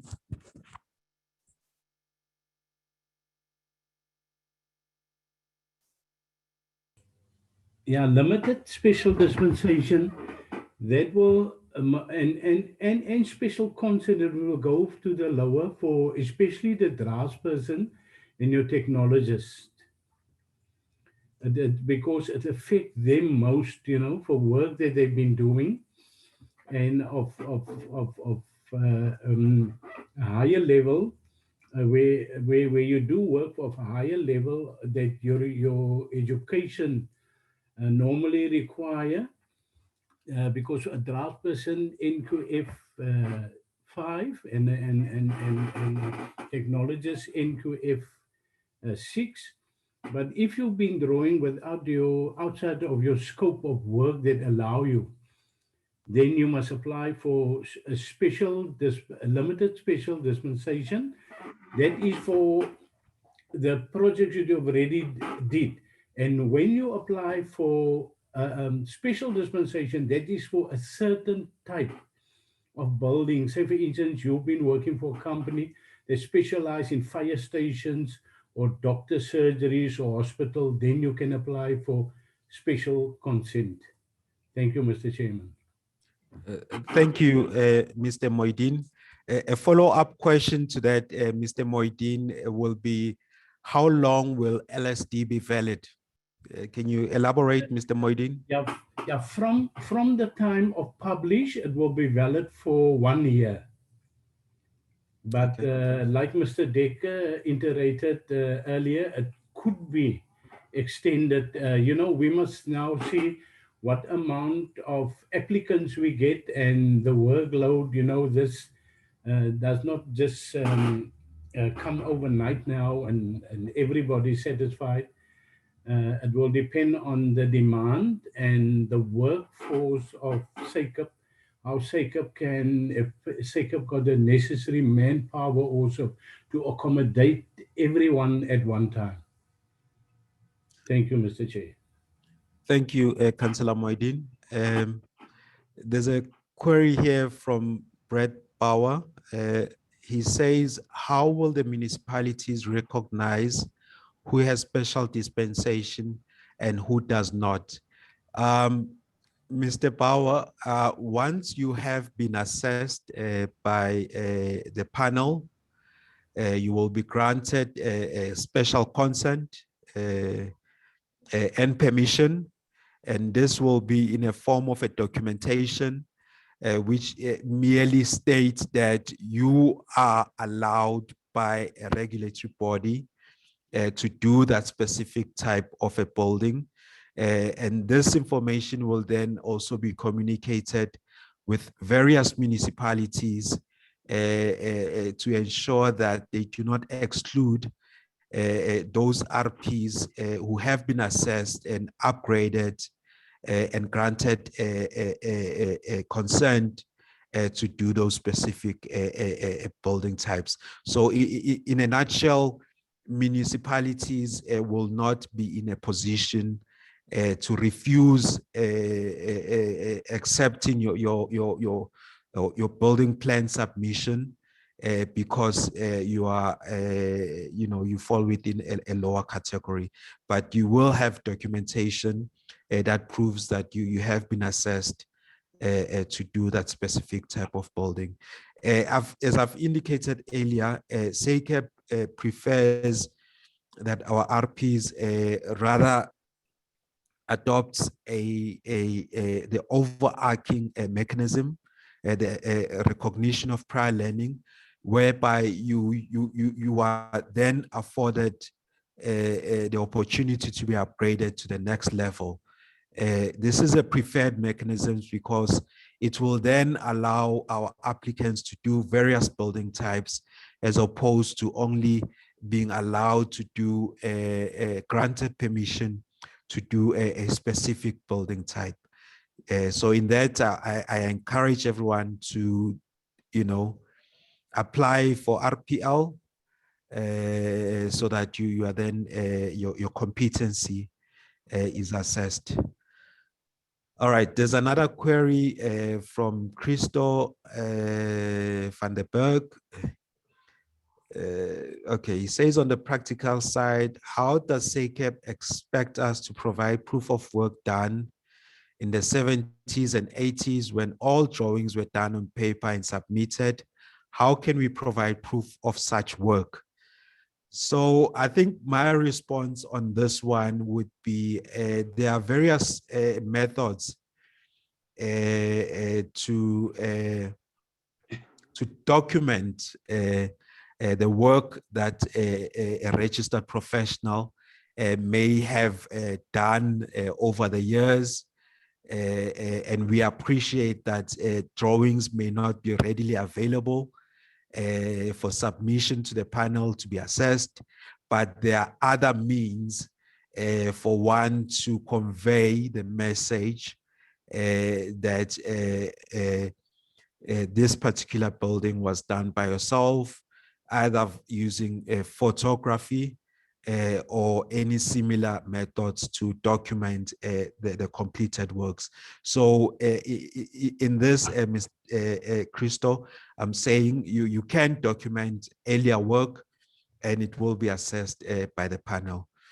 Mr. Bastu, thank you for joining us. You did mention you had challenges earlier with connection, but I greatly appreciate your presence.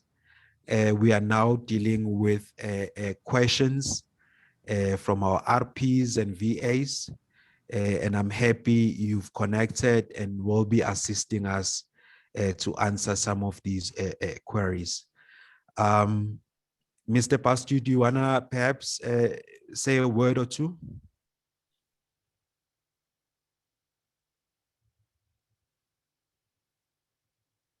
Mr. Bastu? Mr. Moidin, am I audible? Okay. Yes, you are audible. Okay, Yes, we can hear. Yeah. I just unmuted myself. So I'm saying that you've done an excellent presentation because the system allowed me to view as a member of the public. So we'll follow through with the Q&A, and then I'll come in at some stage and then give 5 minutes of my views on the IDoW. Back to you, Chair. Thank you, Mr. Bastu. Yeah, I greatly appreciate your presence in the panel. Another question from anonymous attendee states, why should experienced RPs pay for the application for SLD? This should be automatically granted provided sufficient proof of their experience for specific building types are provided. I think on this one, we've kept our application fees at a minimum, and it's really to accommodate the additional administration fees that are, we need to cover as a result of, having further applications. So in terms of costing, we've kept it as minimum as possible, and it's not restrictive in that regard. Councillor Moideen, can you highlight the cost if you recall? The registrar is not in a... Yeah. I cannot directly put my finger on the amount, but I think that for technologists and for draftsperson, it is much lower than for the senior technologists. Yes, thank you, Councillor Moideen. Yes, indeed, the costing is very minimal and it's affordable. And we've considered all other factors, including the effects of COVID, when determining the cost for the application. So it's really open to anyone, at cost at a minimum, and anyone can really apply for a limited special dispensation. All right, another query from Anonymous. What are the registration statuses of the committee members of IDoW? Is there a professional draftsperson on the committee? Councillor Moideen, I think this one is, it's yours. Anonymous would like to know whether we have a professional draftsperson on the committee. Yes, I'm a professional draftsperson on the committee, and I sit on SACOP Council, and I am there for the protection, not only for the public alone, but for the draftsperson. Thank you. Thank you, Councillor Moideen. Yes, the committee members are fully representative of the various architectural categories as stipulated in the Act. And we consider all the, the implication in terms of the IDoW policy, and the committee is fully representative in terms of transformation. There's another query here from Mervyn Pierman. He says the RPL process has been part of SACOP since the beginning. I have it in my original file from 2007. My question is, what stops the next council from removing it like it happened previously between 2008 and now? Yeah, so yeah, this one, relates to RPL being removed and the policy subsequently not being implemented by council. Look, Mervyn, this council acknowledges the previous differences and challenges which may have occurred in the past. And we also appreciate the difficulty you may have faced since 2007, to want to upgrade to a higher category. I can ensure or bring you at comfort that the Fifth Term Council will not be removing the RPL policy. And we've also have a memorandum of understanding with the Competition Commission. We have agreements with CBE in terms of these various mechanisms being in place to ensure that IDoW is successfully implemented.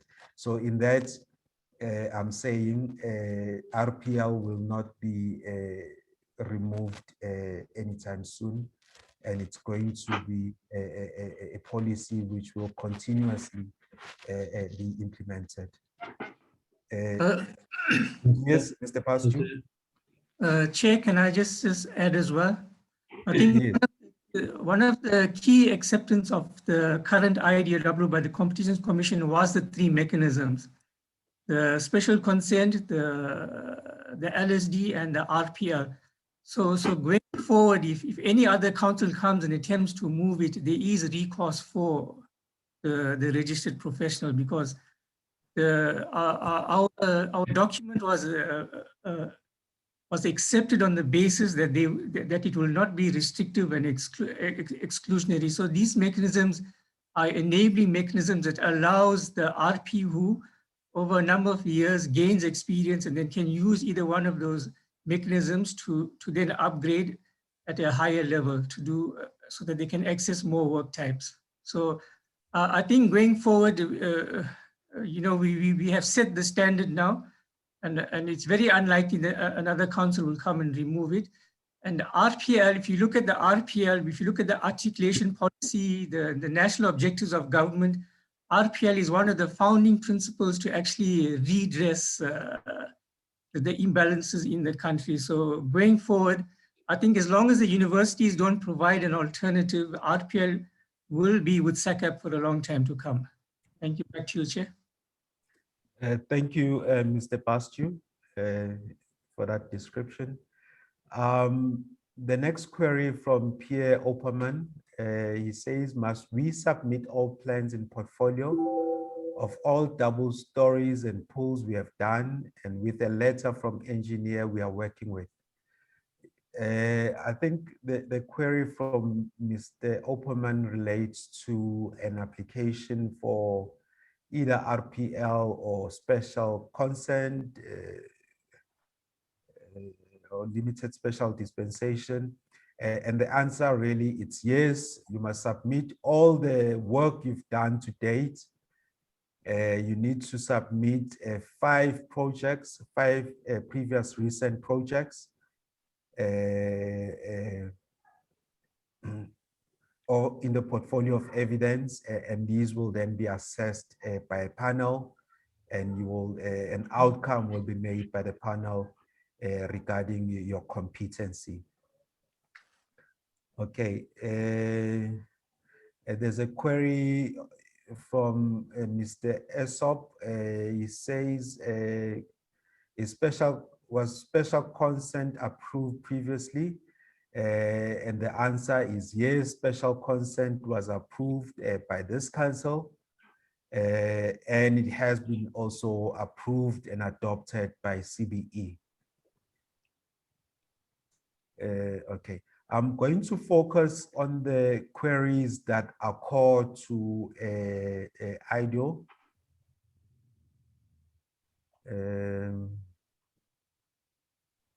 Okay. Okay.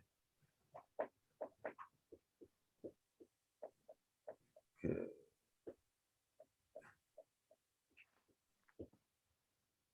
All right, there's a query from Luvu Komkaka. Just as the Competition Commission has been informed or given opportunity to comment on the transparent process in relation to the panels that will be reviewing portfolios, is it possible that the VAs also be given the same opportunity? So the query from Iuw Policy is relating to the panels that are assessing or reviewing the portfolio. And Mr. Mkaka is of the view that representation from the VAs should be afforded the opportunity within those panel. Councillor Moideen, do you want to comment on this one? With regards Yes, to, yes. I think VAs can also play a major role in putting together your portfolio of evidence to tell you what is required and what is not required, what is appropriate, what is not appropriate, and how your presentation should look. But we take up work with the VAs and telling them what is required. And I am the chairperson of South African Institute of Drafting, and we putting together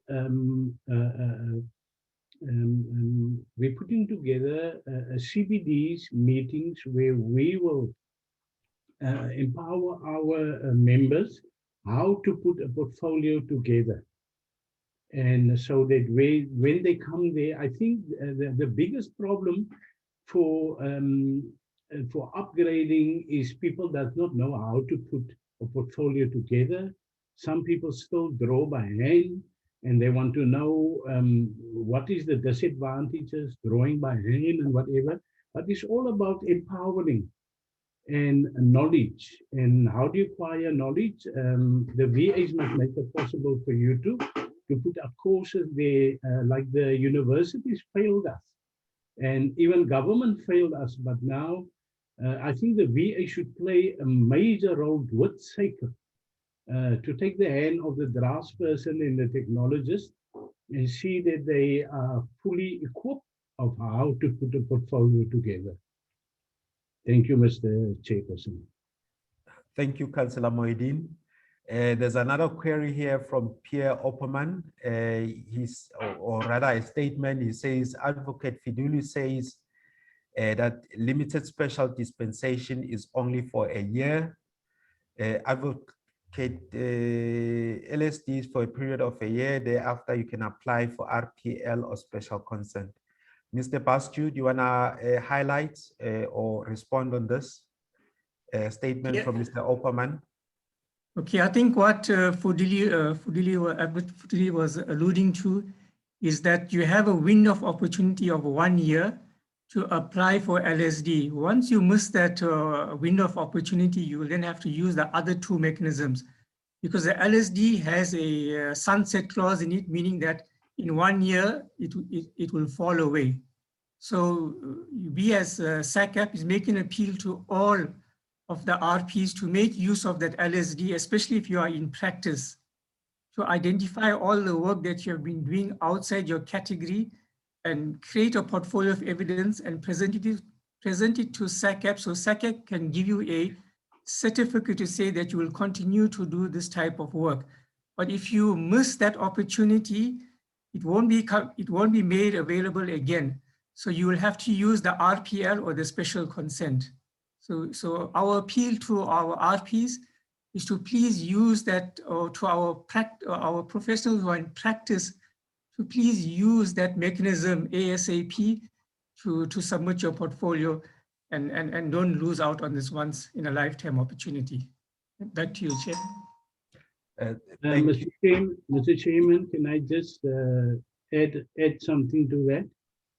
I think the emphasis should be on the RPLs, the architectural profession, the professional think that they need to apply, and once they have applied, that there is a duration only for 1 year and it will fall away. That will not fall away. If you applied and you got consent to draw, then that consent will stand there. But for you to apply must be within the year of publish. You must apply within the time frame.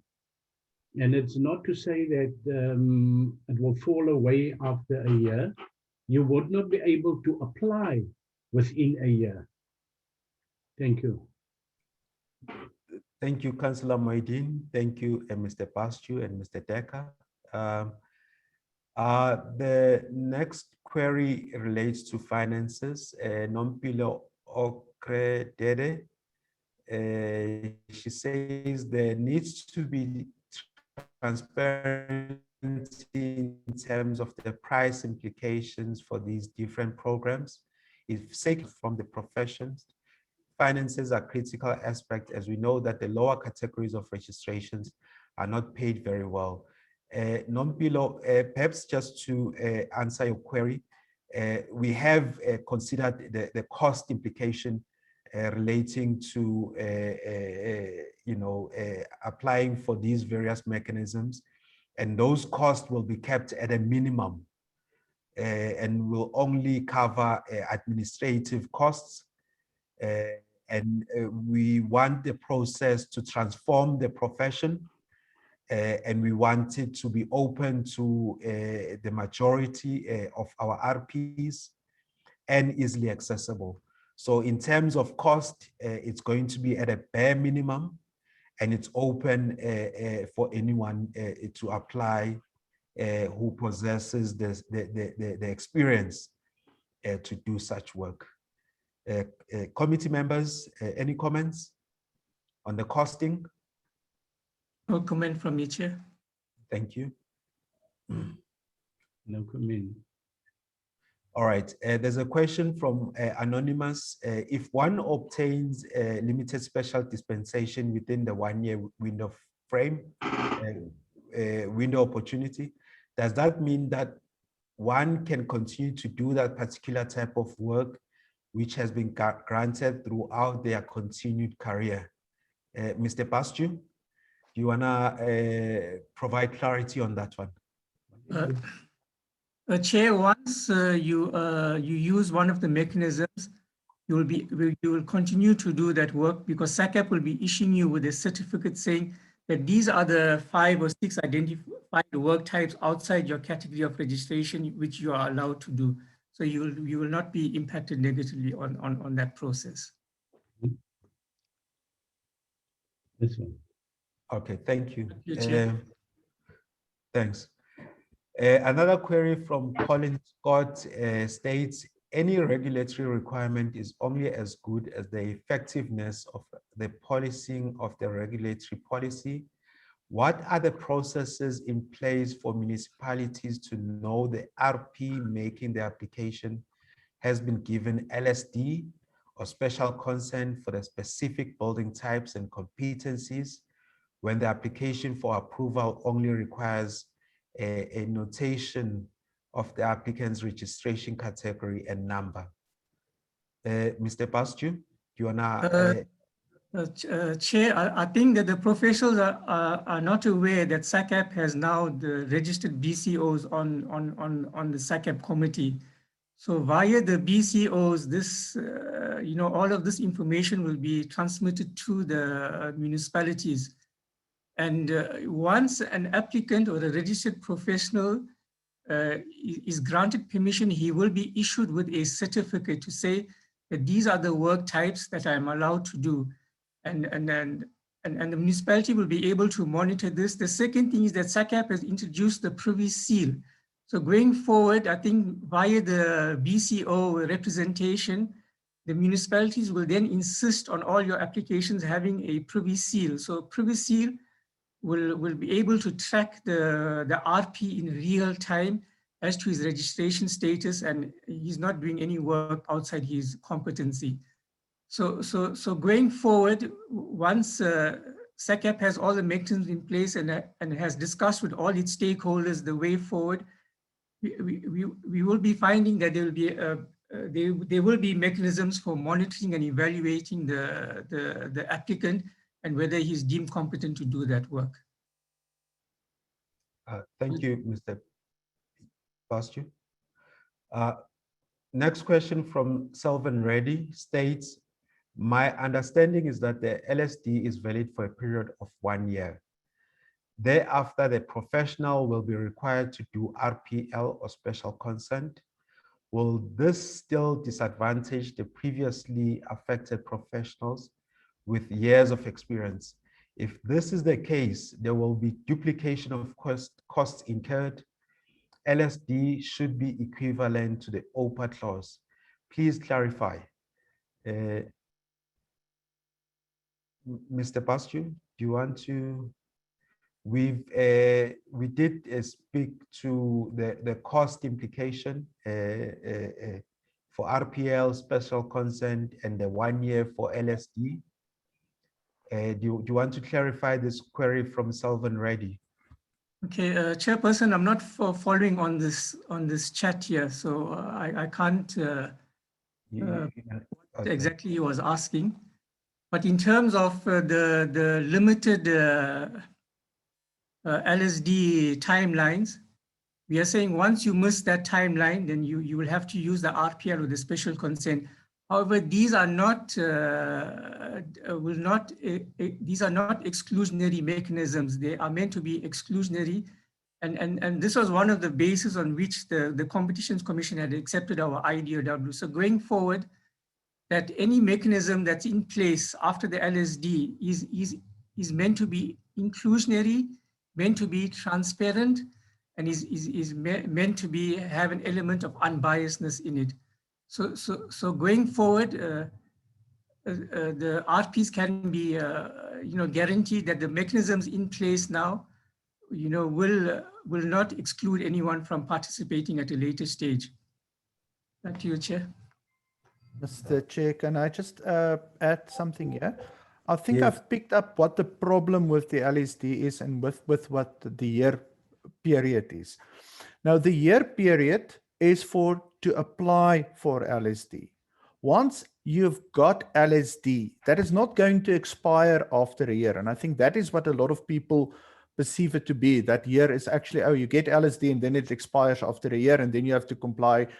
Then you have to go through the other processes. No.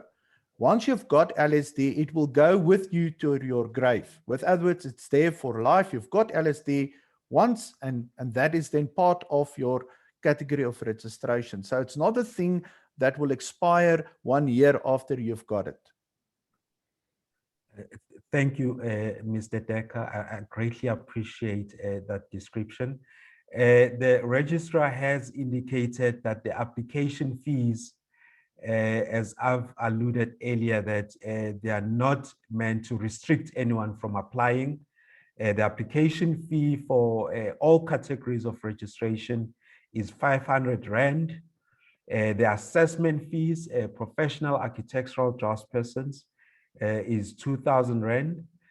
For professional architectural technologist, it's 3,500. And for professional senior architectural technologist is 6,500. And these costs are they are really for administrative purposes. And we've kept them as low as possible. And really they cover the cost for the assessment and the application. So I hope that comforts our RPs in terms of what are the costs. This information will also be shared to our RPs in terms of costing and the implication thereof. And this, I can assure everyone, it has been approved and resolved by council. All right, moving further along, there's a comment from Videsh Budu. He says it appears that SIPID board member comments, questions are censored. No one else can see Videsh or Luvugo's comment. Yeah, no, this one is not entirely true. We have responded to Luvuko's Nkaka's comments, and similarly, we've responded to Mr. Videsh Budu's comment. So in that, this process, it's transparent and it's fair, and we allow and accept comments and queries from anyone within the industry. And as per the section in the Act, we are consulting extensively with anyone who's affected by these regulations and policies within the industry. So in that, I'm saying this process is transparent, it's open for inspection by anyone, and we are offering everyone a fair opportunity, and we are listening. Okay, there's a comment from Colin Scott. It states that the professional competencies list, contract documentation and admin, and office practice and legal aspects being equally applicable to all categories. How can this be the case when the lower categories do not have the academic qualification or knowledge of all the aspects of these competencies? These professional complexities, which are critical to the process of completing projects and protecting the public, have to be incorporated into the scope of practice matrix. Mr. Decker, I don't know if you want to tackle that one, but it relates to the competency regarding the knowledge, the understanding, and the ability of legal aspect, office practice, contract administration and documentation, and the expertise that are required from the various architectural categories. Do you want to talk to this, Mr. Decker?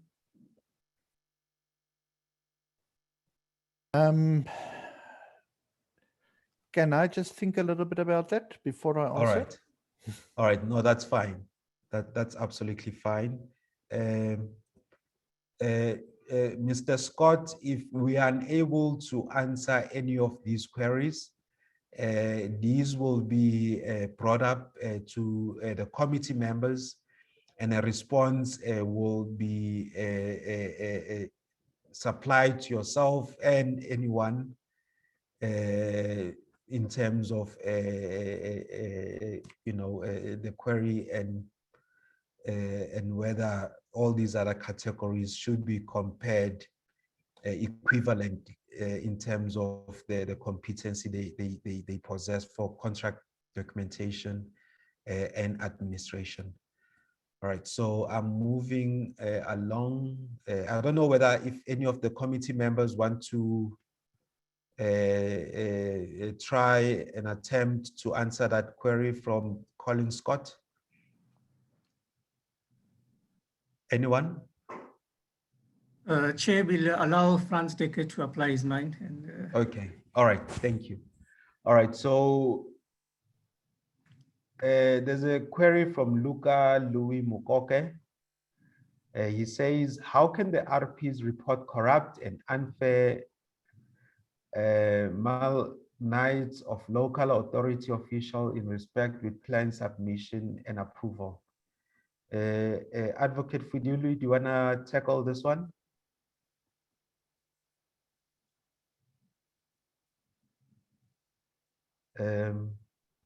All right, so perhaps to try and answer Luca, there are avenues and channels for one to voice out their grievances in terms of negligence or incompetence of the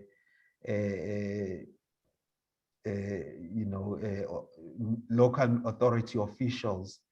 And if one has concerns and issues, I'm certain you can inform the registrar of SACAP and the municipality that's affected would be communicated with.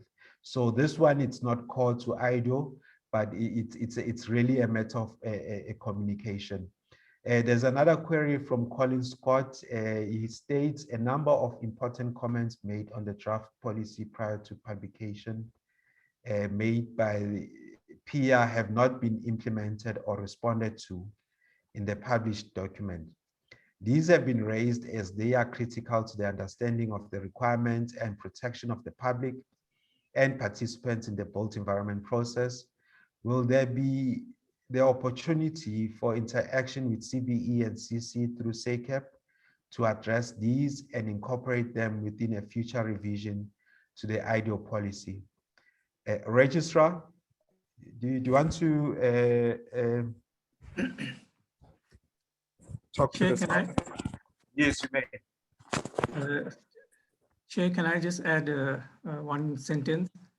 Is that the way the IDoW was published and it was agreed by CBE that SACEP will review the IDoW annually to see what's working and what's working, what's not working, and to continuously improve the document. That was also an undertaking that we have given to the CC. So if any person or registered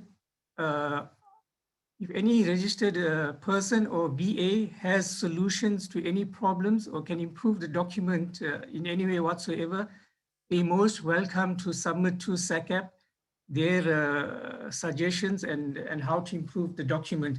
So on an annual basis, SACEP will be reviewing the IDoW to continuously improve it for the betterment of the profession. Back to you, Chair. Thank you, Mr. Pastu. There's another query from Monien van Wyk. As a draftsman will be performing a full service, will the PPE exam require this category to complete paper 2 with the JBCC content in order to do a full service? Even on a small project will require them to be on site to comply to national building regulation to sign Form 4 at the end of the project.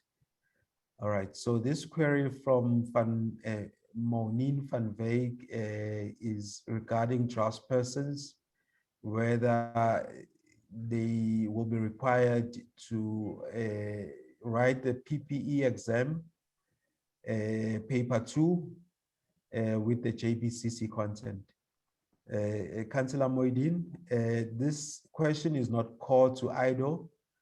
Can you attempt to answer this one? Yeah, it is not a requirement, but it is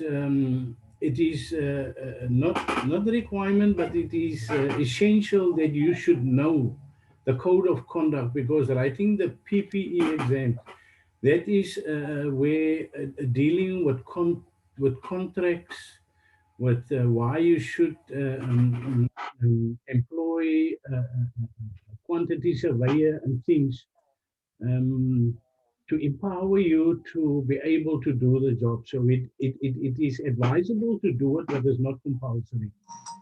Thank you. Thank you, Councillor Moideen.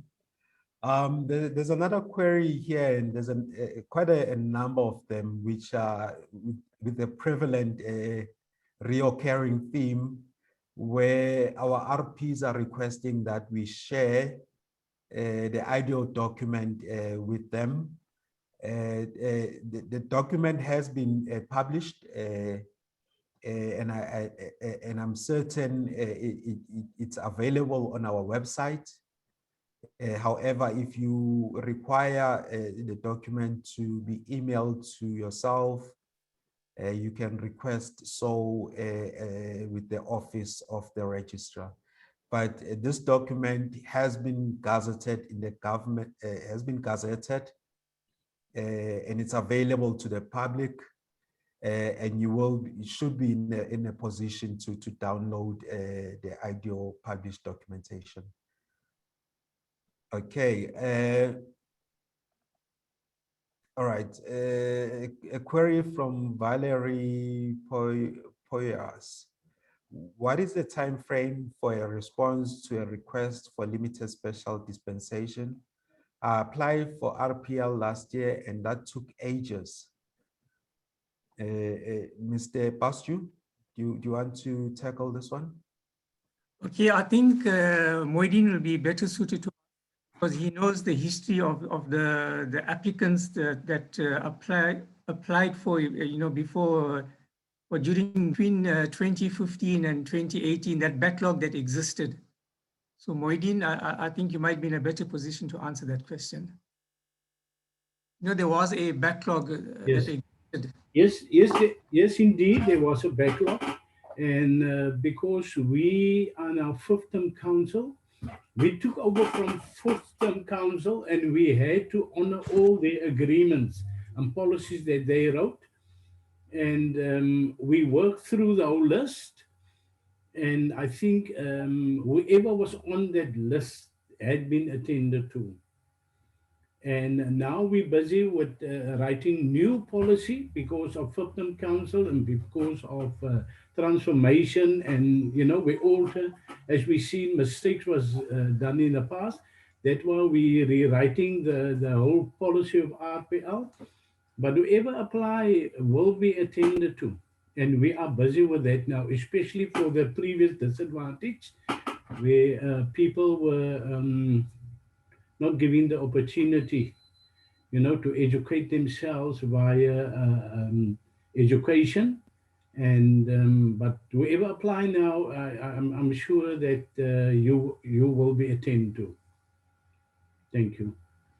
Yes, if I can add to what Councillor Moideen has alluded to earlier, we had previously a moratorium on RPL, and that moratorium has been lifted.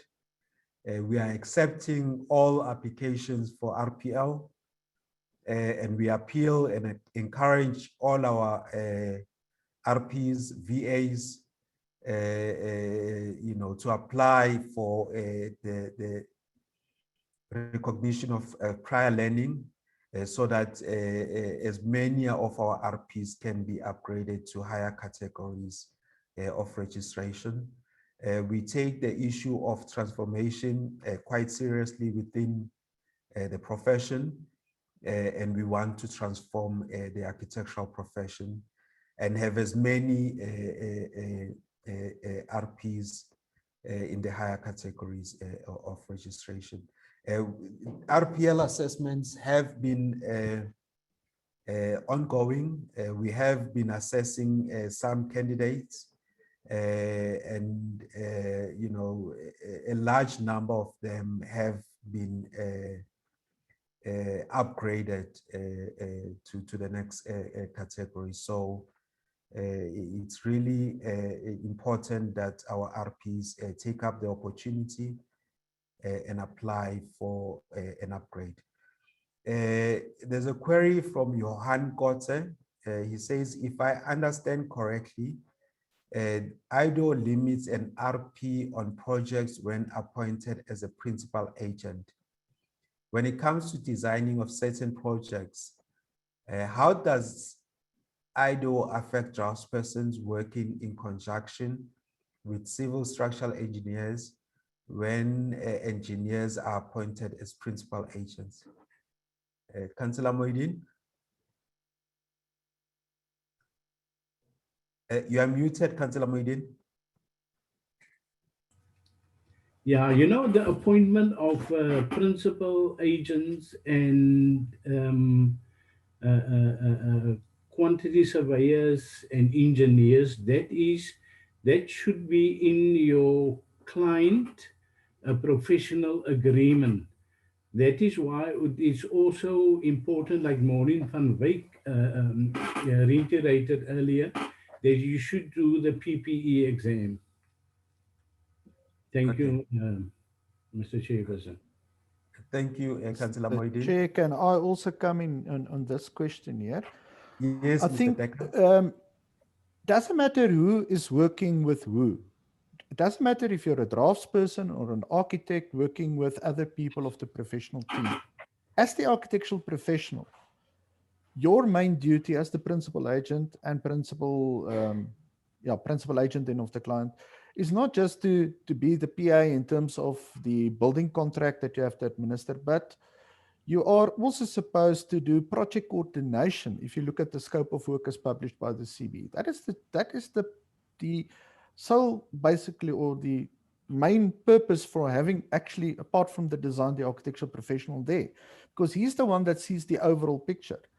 And if you cannot see the overall picture, it will not help you to work with 20 engineers, etc., on a project, and you take on then highly complex things there, because you will not be able to coordinate the project and to coordinate the works of the different consultants, and you're going to end up in the hot water if you want to do it like that and you haven't got the experience or the knowledge base on how to do it.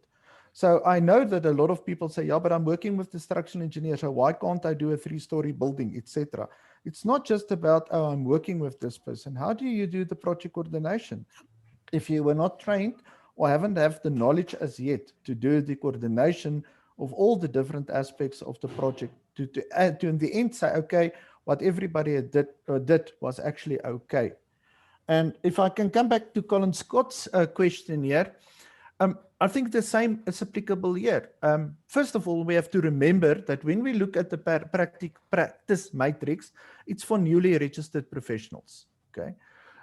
Some people are working 30, 40 years on their own. So they've got much better business skills and understanding of contracts than a person that has come out of university or a training right now. They've got the practical experience that they've picked up over years. And I don't believe that any person will take on work where he hasn't got the legal know-how on actually how to deal with it. Yes, we know people do that sometimes, but those are, for me, the exclusion to the rule. So office practice, legal aspects, if you're working for 30 years, doesn't matter if you're working as an architect or a draftsperson, you would have gained some knowledge while you were working from trial and error in running your practice, in dealing with building contracts, etc. If you're newly registered, then the matrix basically limit you to very, very non-complistic or let's simple type of projects, which I don't believe will create such much an issue. If you want to administer then the building contract on behalf of the client, it's a simple project, and I think the know-how there is there, and you can be guided. And in most cases with the residential projects, people will not use the JBCC master, the principal building agreement, or even the minor works agreement.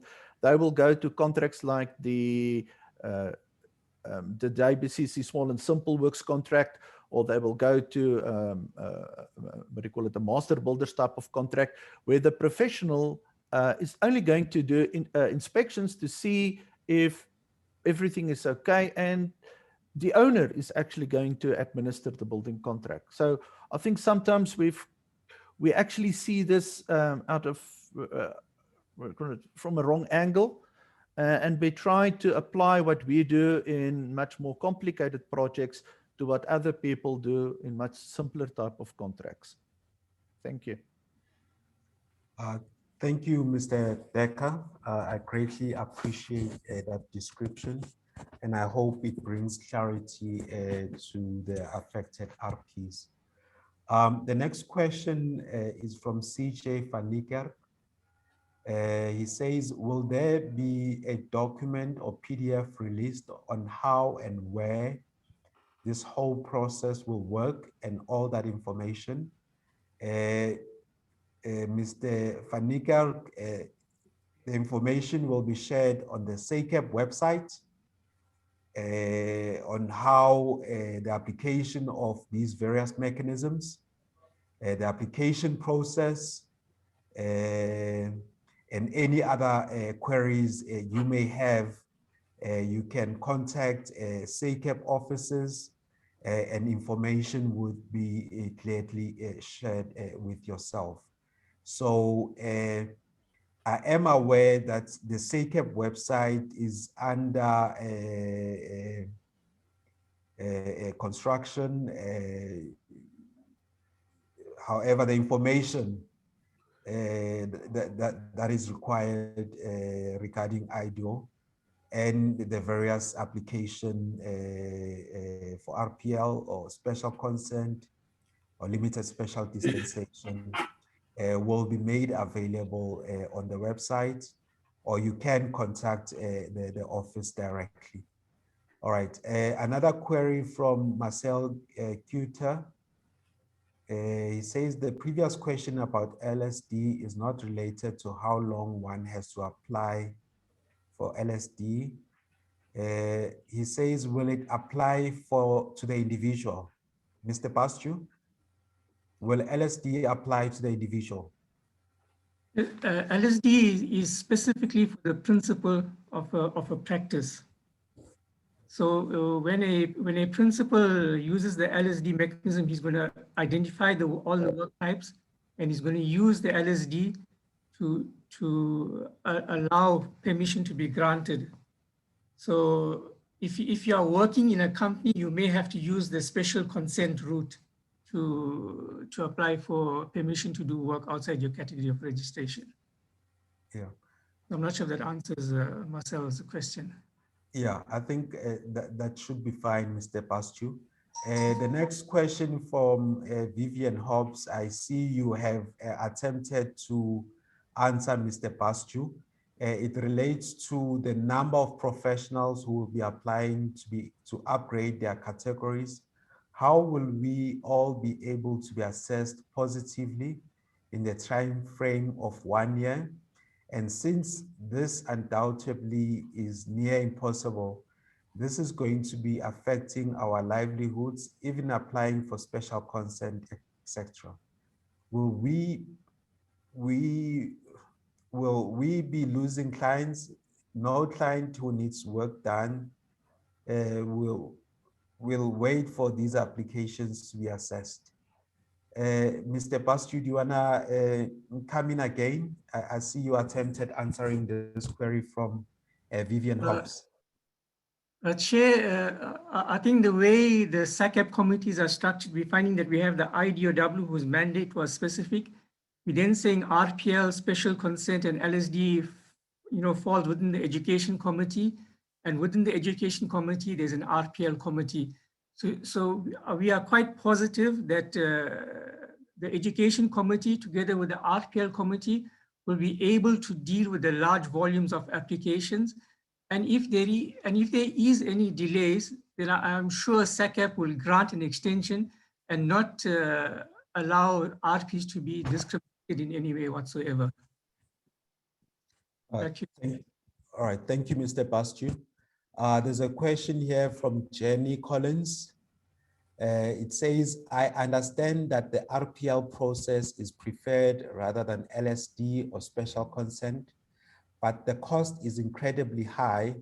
This needs to be relooked at, as it's not financially viable for a lot of professionals to upgrade through RPL.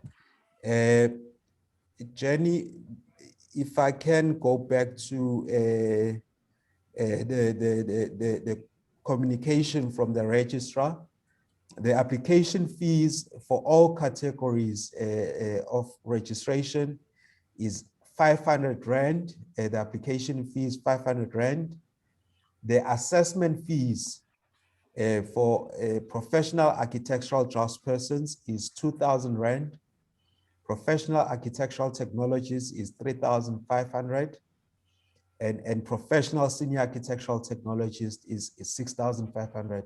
So Jenny, the previous RPL costs, I agree and I appreciate the frustration you share. Those costs were not financially viable, and they were too excessive and not affordable to some of the RPs. And we have considered and we've listened and we've therefore considered having lowered the assessment fees. So these fees, when compared to the prior application fees, are much lower,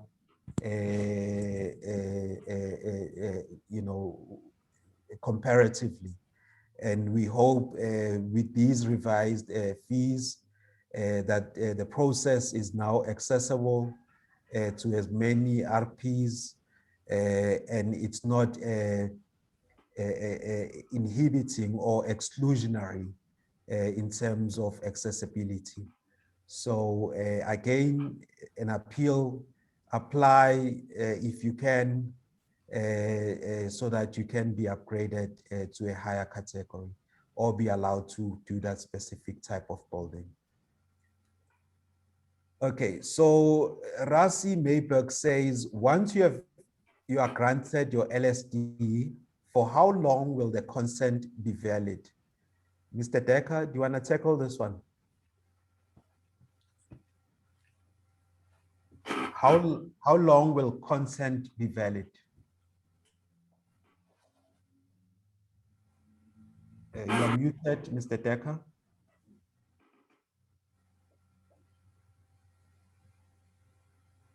Mr. Pastu?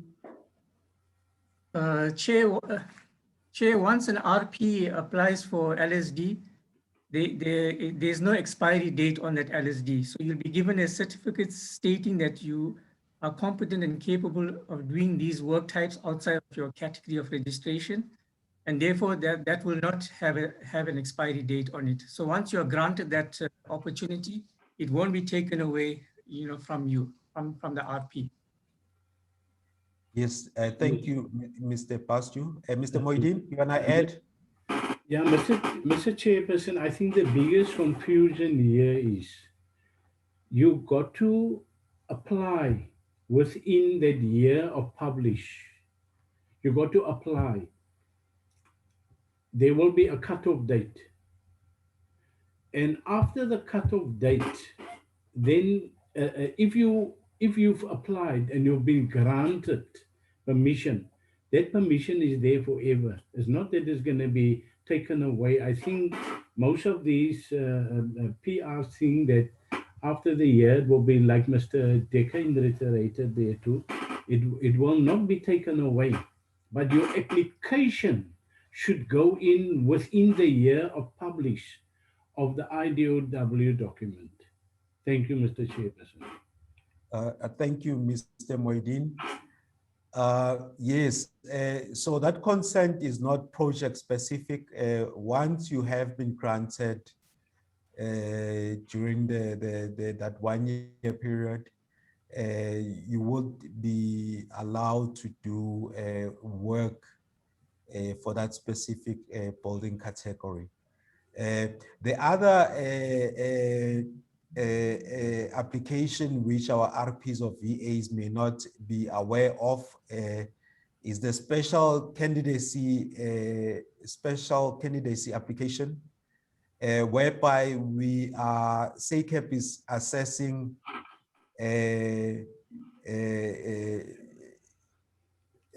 candidates who have applied,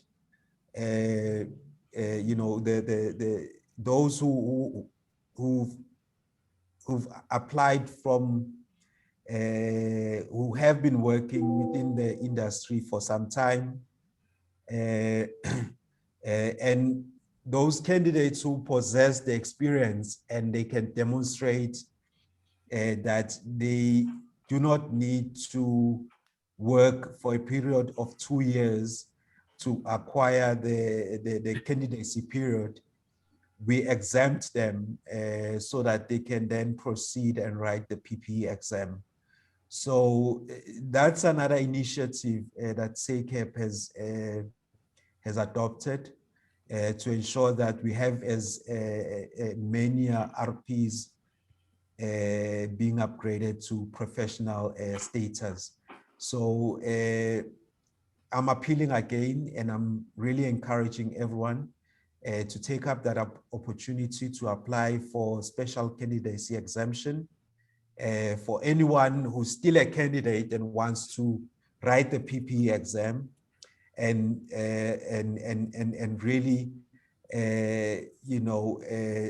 you are either unemployed or not in a position to acquire the experience within the next 2 years.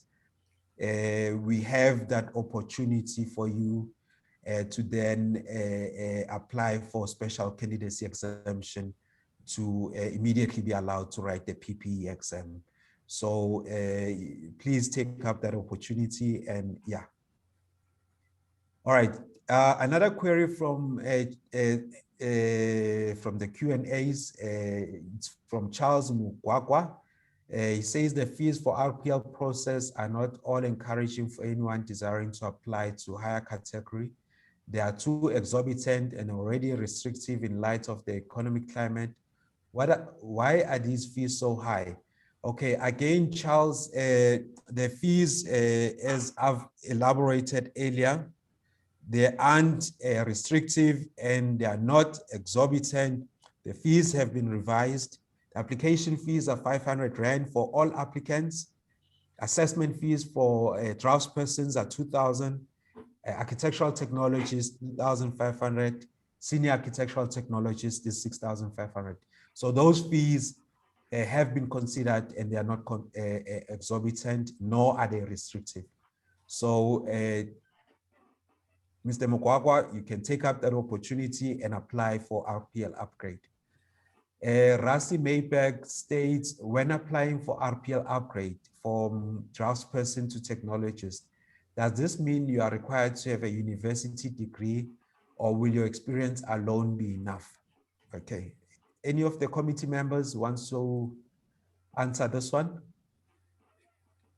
The chair, allow me just to say something about Okay. that. Yes. RPL is a recognition of prior learning, howsoever obtained, to use the words of the Act. So if you've got it through, let's call it like in the old days, an apprenticeship by working for an architectural practice, that is how you've gained your experience. And that is what the RPL process will then look at. And my understanding of RPL is the outcomes achieved today by somebody going to university and get a degree, and what you're going to be assessed against when you apply for RPL, you have to have the same outcomes in the end. So it doesn't, and I think there is, and talking to a lot of people, there's the misconception that, oh, I've worked for 5 years or 10 years, so if I apply now for RPL, I will be automatically upgraded to the next category of registration.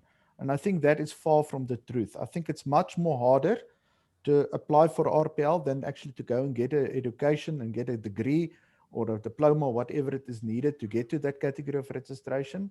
But there are some of us that have worked for years, that have gained that knowledge and can quite easily prove that our level of expertise are at the same as those that have actually got a university degree. So no, you do not have to have a university degree or a diploma or something like that. It is your experience.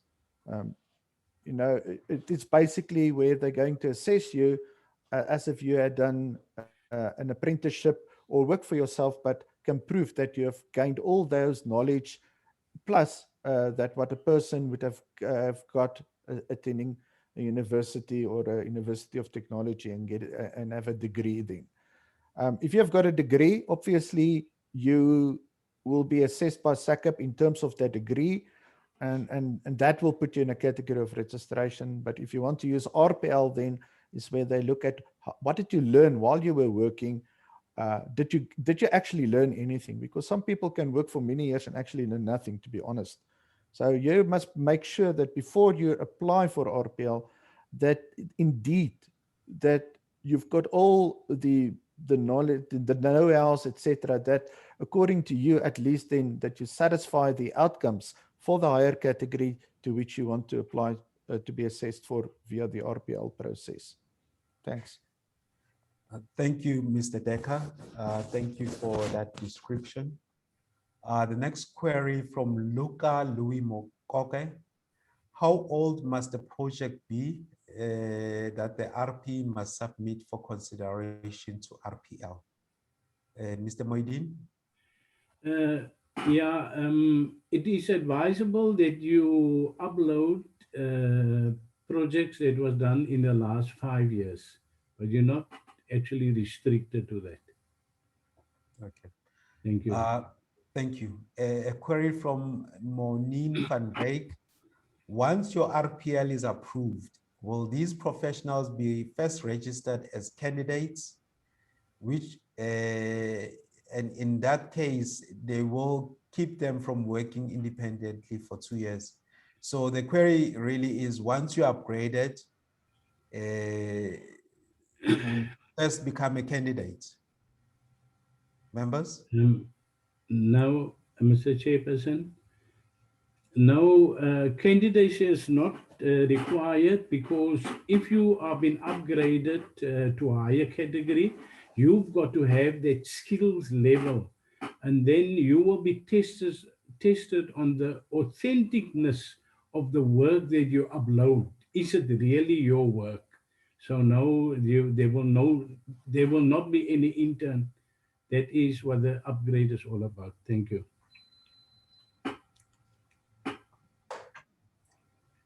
Thank you, Councillor Moidin. Anonymous states that he's noted that in the field,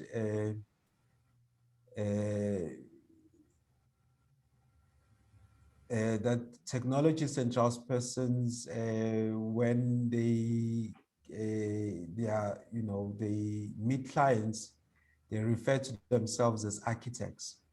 And clients as lay people don't know the difference, and these RPs does gain projects that they are not allowed to do with false representation. How can we protect this title within IDoW? Councillor Moidin, Mr. Bastu, Mr. Decker? Yeah, Mr. Chairperson. Yeah, if you portray that what you're not supposed to be, that is a criminal offense, and you can be charged, and you can be brought for bringing the architectural profession in disrespect, and you will be charged with a code of conduct, in breach of the code of conduct. You cannot draw within a category of which you are not applied to draw in. Thank you. Thank you, Councillor Moidin. A query from Zakwan Esop, he indicates that special consent was granted to him previously. Is this still in place, or will I have to reapply? Mr. Bastu, do you want to attempt that one? Okay, if the RP was granted permission previously, that will continue to be applicable, because obviously his application has been recorded somewhere at the second database. So that whatever you applied before will not be removed going forward. So you can only continue to improve your knowledge base by applying for special consent as you acquire the skills.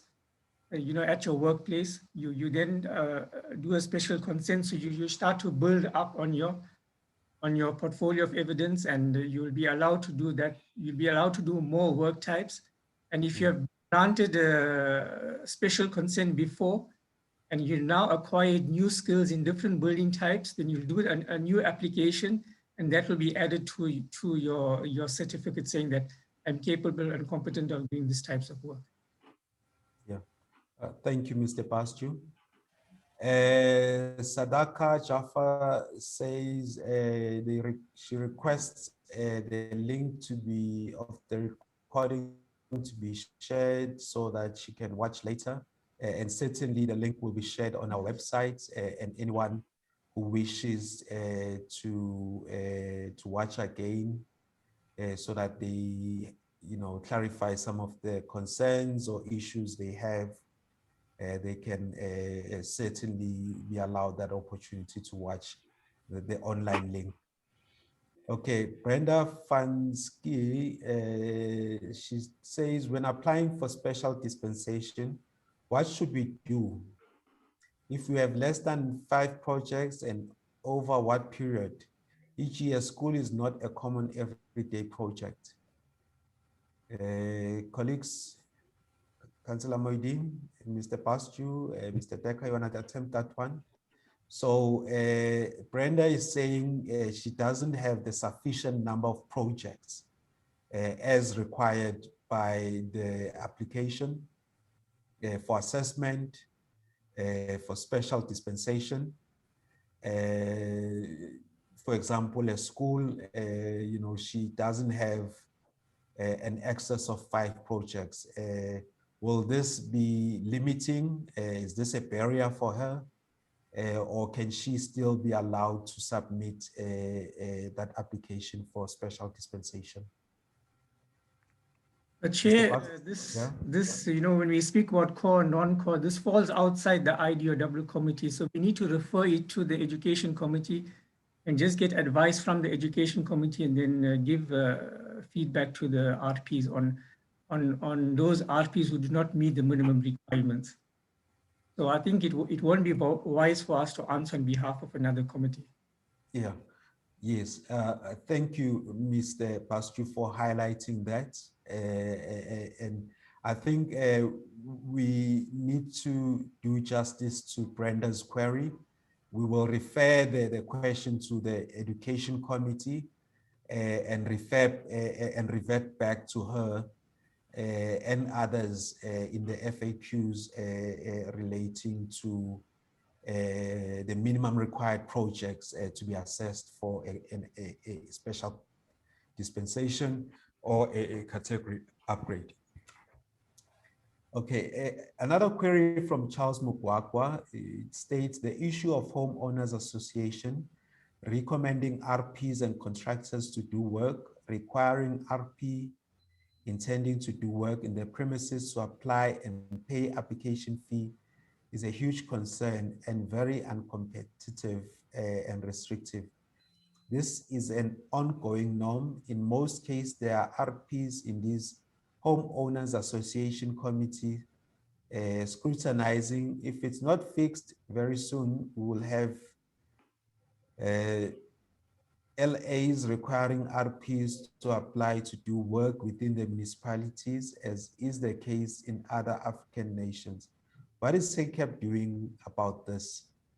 So the concern here really is the restrictive policies within the residential estates and homeowners association, where it seems that they are not allowing other categories to do work within those estates. Councillor Moidin, do you want to? Yeah, I think SACEP is attending to that now, and SACEP is busy putting something together, if it's not already there. But if that, what I've heard now, then they're in breach of the Competitions Act. And I don't think the Competition Commission will allow things like that. And I think, but I think that is a major problem, and we are busy addressing that, and we will come up with something concrete in the near future. Thank you. Thank you, Councillor Moidin. The next question from Loyin Rashkumar. Municipalities cannot police the IDoW matrix and is obligated to accept applications made by RPs in terms of the Act, notwithstanding the category of registration. Okay, SACEP must ensure that a certificate of competency for identified work must be submitted by all registered professionals for all applications made to council. This shall ensure accountability or failure to adhere to the matrix shall be the responsibility of the RP and SACEP and not the municipality. The mandate of the institution is to ensure legislative compliance is achieved in terms of the minister's laws. For building construction, we cannot have the matrix influencing any legislative decision by council. Using A19 and the application of special dispensation to accommodate the matrix shall further subject loopholes to the institution decisions in court if challenged.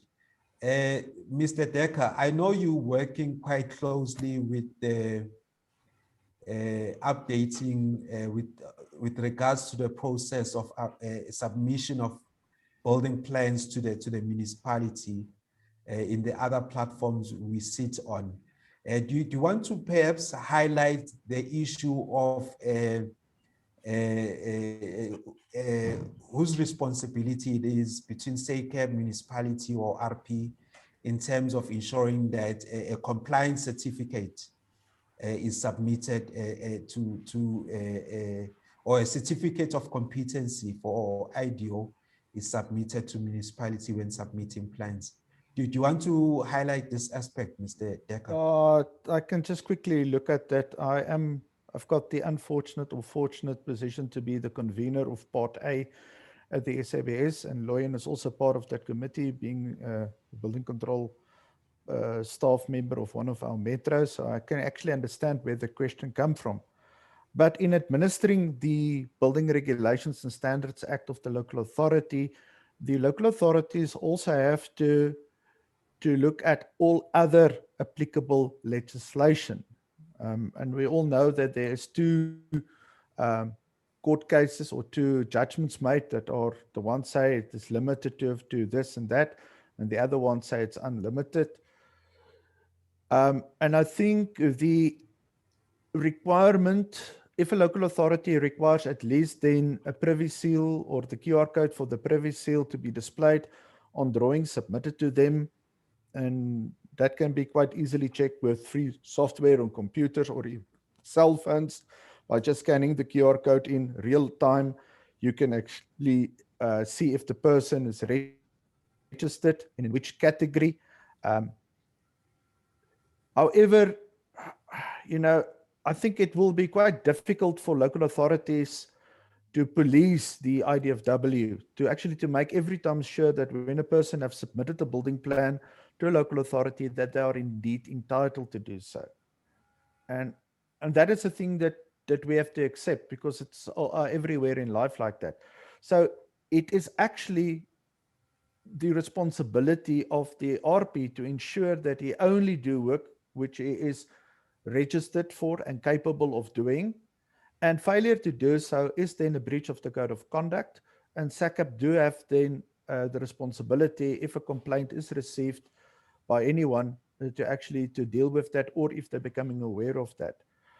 So, yeah, in a way, I want to concur with Loyan to say that it is not the local authority's job to police the IDFW. And I think it was never, ever the intention. I think it's more for the profession itself to police itself, and for us to make sure that when we do work, we do not go beyond what we're supposed to do. And if there is a gray area and we're not 100% sure, then we should actually get clarity first from the council, which is SACEP, then to determine, or to actually to say, yes, we can, or no, we can't, because this and that, before we actually take it on. And there are other ways then that you can then deal with your clients, etc., by getting into practice agreements with somebody else that got the response, that can actually do so, etc. So it will be definitely very difficult for local authorities. Some local authorities are quite geared up to go and check every application that's going through them, to check the privy seal, etc. I'm working in the the Platteland areas. Local authorities here doesn't even know sometimes that there's something like an NBR, to be honest. So how are they going to know about an IDoW policy in most of the cases? So it goes back again to the professionalism of the profession, of the professional, whether it's the RP, to ensure that when he submits a building plan to the local authority, when he deals with the client, that he's above board and that nothing can be said about what he submit or what he did to the for the client in that instance. That's basically all that I can say about it. Thank you, Mr. Dekker. Thank you for that description. Mr. Moideen, the next query is addressed to yourself. It states from Luca Louis Mukoke. Since Mr. Moideen is a member of SAID and know how to advise their members in putting together their POE, has this information been passed to other VAs to so equip their members?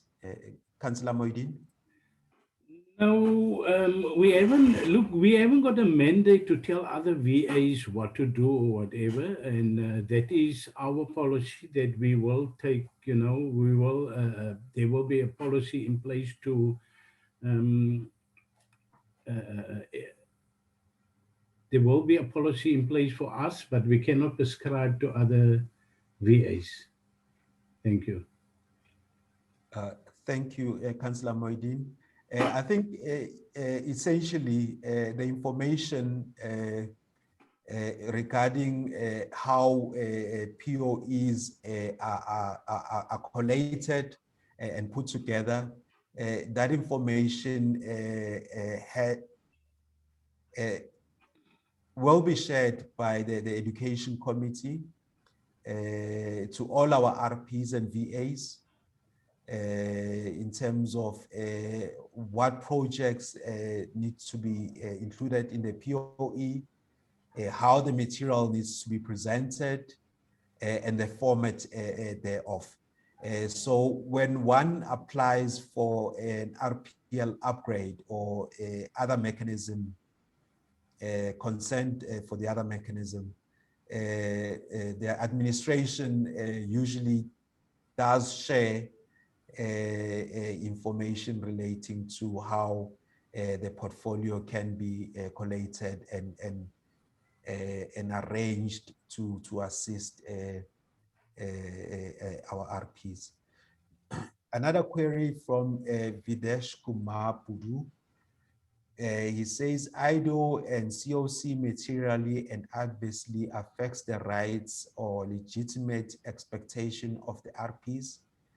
The transitional provisions provided would impose a high financial burden on the RP.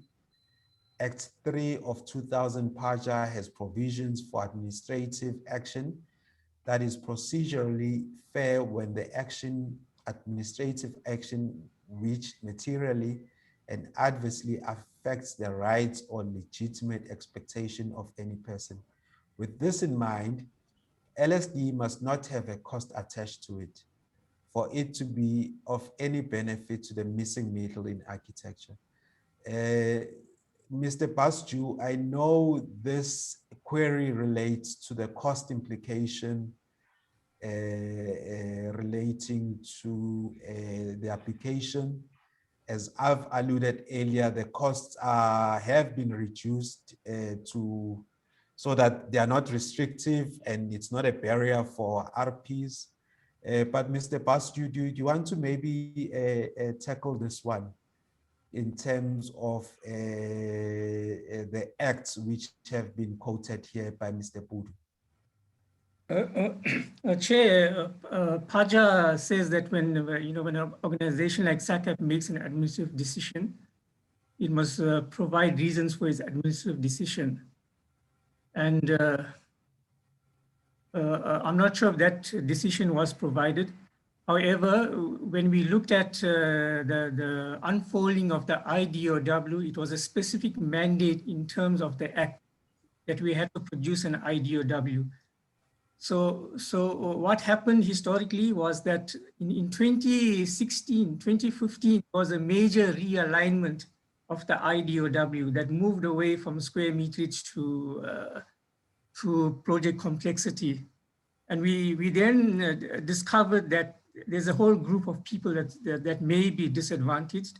And so one of the methods that we considered was the Lsda, the special consent, so that the professionals don't get disadvantaged. The costs attached to that have been reviewed on a number of occasions by council, and council has taken into account the fact that to put up an RPL panel, there is fees that may be attached to that panel, and therefore SACAP in coming up with these new fees has actually, I believe, have cross-subsidized the professional by meeting them halfway.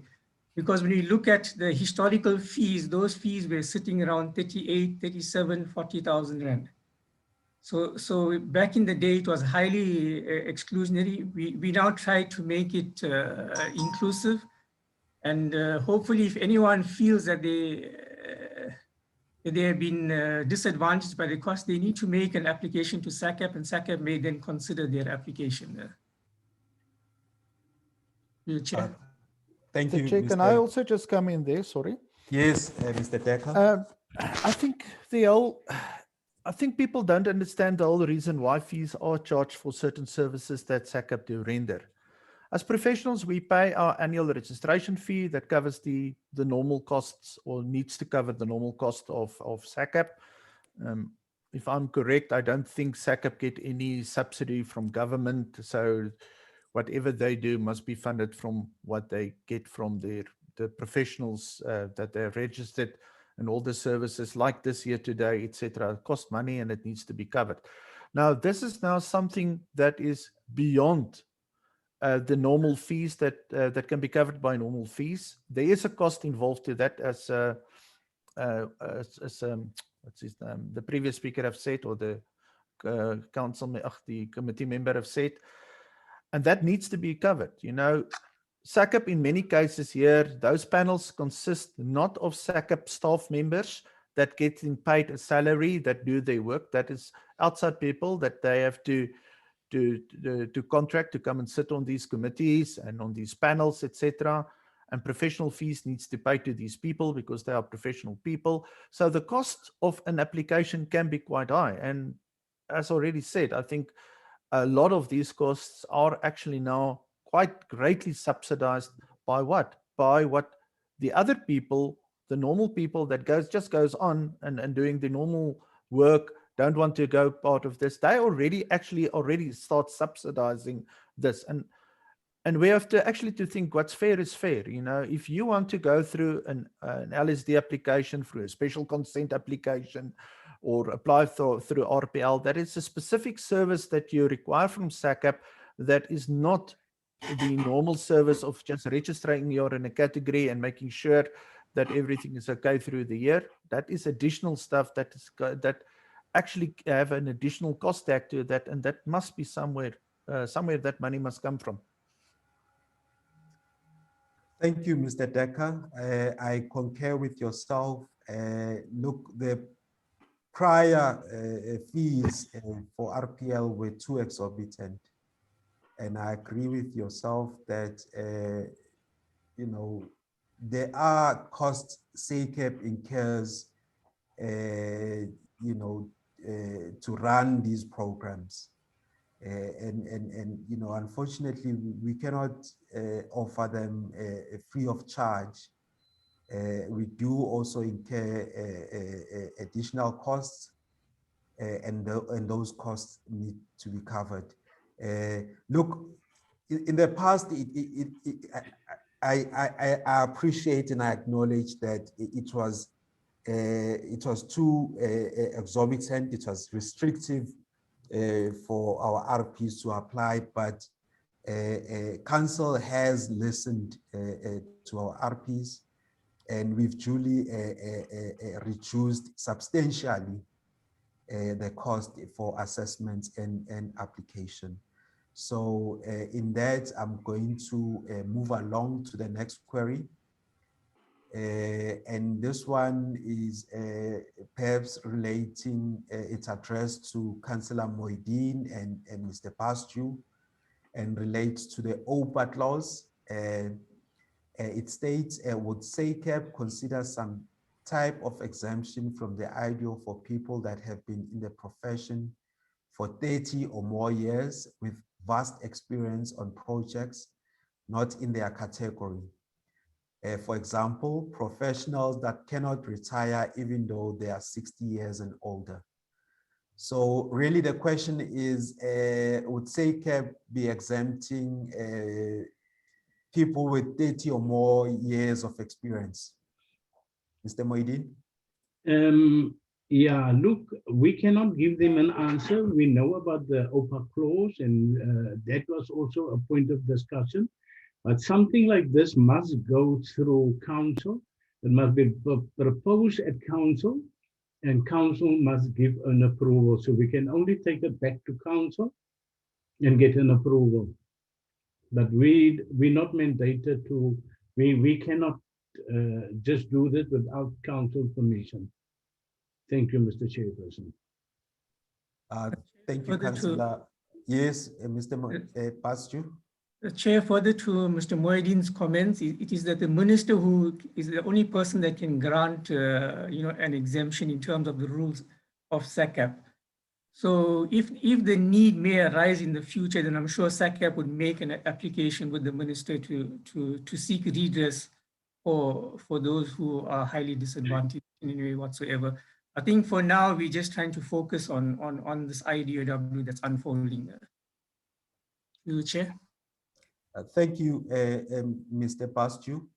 There's a number of reoccurring questions with a prevalent theme relating to how the application for Lsd, special consent or RPL, RPs are not aware of the process. Where do they get the application forms, and whether the assessment fee is applicable to all the categories. So I think everyone who has made queries with regards to the application process, they can get further clarity on our website. And I can assure everyone that the information will be shared by the registrar who is in attendance in this session with regards to how these various mechanisms are applied for, the process, the application costs, and what's required. So all that information will be gladly shared by SACAP on our website. We do also communicate on other platforms such as Facebook and other social media apps in terms of the processes to apply for these various mechanisms. So take up the opportunity, apply. The costs are not inhibiting, nor are they restrictive. And I would really encourage everyone to take up the opportunity. So there's quite a number of queries relating to the application. The one from Lindy Marks states, what is the publication date from which the 1 year period starts? Colleagues, I don't know whether Mr. Pascu, if you can assist with the application date. I had indicated it earlier that if I can perhaps. Publication date was the 30th of April in the Government Gazette. So 1 year after that will be the 1st of May, 2022. Yes. Thank you, Mr. Decker, for bringing up to the attention of the participants and the panel. So that 1 year period is from 20th April until the 1st of May. 30th of April, sir. 30th of April. 30. Yes, thank you. Thank you, Mr. Decker. Until the 1st of May. So everyone has this period until next year, May, to get their houses in order. And it will be to the discretion of council if and when the number of applications exceed what has initially been anticipated, that period can be extended to a later date to allow others to apply. But currently, that 1 year period ends next year, 1st May 2022. All right, another query from Brenda Fanske. I agree with the comments regarding the upgrade fees. When you add in the courses and reading material required, it is extremely high. All right, so Brenda stating there that the costs are high. Okay, another comment from Mr. Videsh Kumar Pudu. As per comment, the Lsd is applicable to only the practice principle. This is not the OPA clause, as very few as opposed to the competent, capable person. What happens to those in employ that are very capable, competent, or those that work in multidisciplinary companies? I'm one in this situation. That means the OPA clause does not apply to me. Mr. Bastu, do you want to highlight that query from Mr. Budu? Okay, Mr. Videsh Kumar Budu will be using the special consent application. The reason being the limited special dispensation requires, proof of contract agreement. So because Mr. Videsh Kumar Budu is an employee with a firm, he will then use the special consent, and his principals will then endorse and give the necessary letters of recommendation saying that Mr. Videsh Kumar Budu is competent and capable of doing this kinds of work. So Mr. Videsh and everyone who has a similar challenge like Mr. Videsh will then use the special consent. And the special consent is a lifelong opportunity. The limited dispensation has a 1-year limitation. So we encourage all those in employ to use the special consent. All they're going to be requiring is that their principal needs to validate that they are capable and competent of doing certain work types, because they have been working under the direct supervision of those principals. Yeah. Thank you, Mr. Bastu. The last question from our participants is from anonymous attendee. It states, plans that were turned down by homeowners association, will these plans be acceptable as part of a portfolio of evidence to show proof of experience or competency of the RPs? Mr. Moidin? Yes, definitely it would be. If look in your evidence of your portfolio of evidence, it is in there, and you authentically are the owner of that plan, and you can explain that plan and the mechanics of the plan. Obviously, then that is your work. Limited special dispensation is more about understanding of how you acquire your architectural knowledge and the understanding and the know-how of the architectural profession. Thank you, Mr. Chairperson. Thank you, Councillor Moidin. Colleagues, we have covered all the questions from the participants, but that does not mean any other queries, concerns, challenges which may be faced by our RPs and members of the VAs. We would be glad to accept those queries, and the queries will be addressed by the committee, and responses will also be referred back to the RP or the affected VAs. So colleagues, we've come to the end. I would like to thank everyone who's taken part in this webinar session. Our participants, RPs, those who may feel aggrieved by the publication of IDoW. I would like to comfort you, that the publication of IDoW is not intended to take away any job opportunities which you may currently have.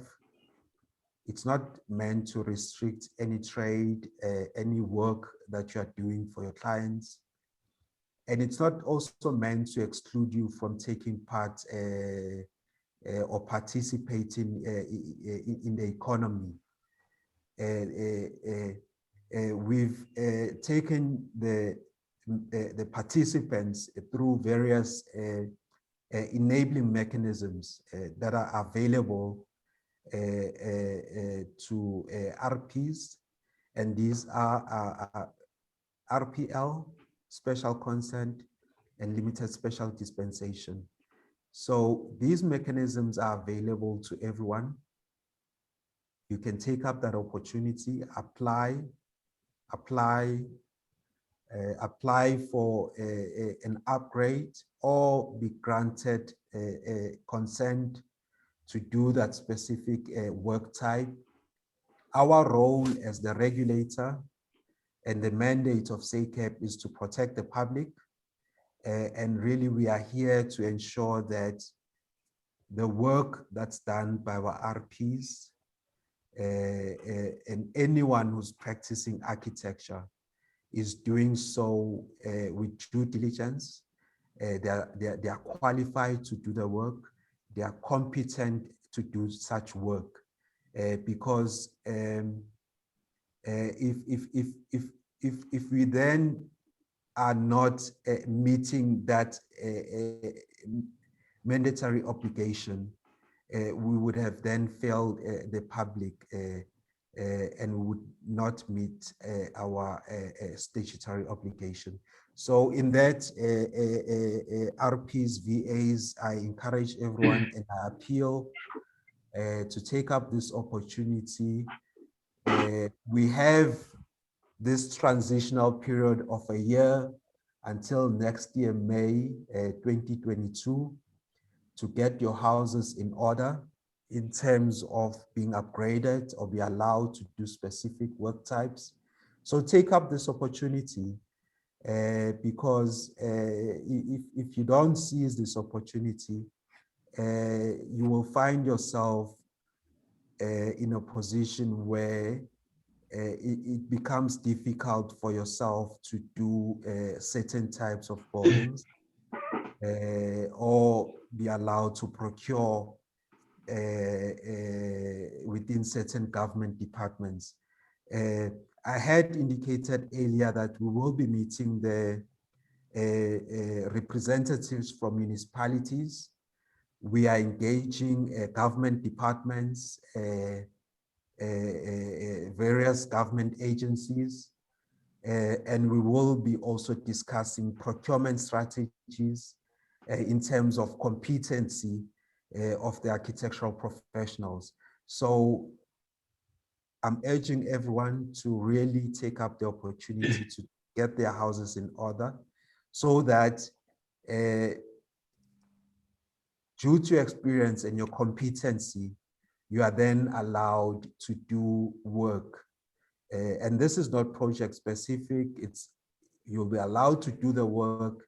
You know, that permission or that consent, it will be for numerous projects within that category. But if you don't take up the opportunity, it may make matters difficult for yourself as a practicing professional or for your practice.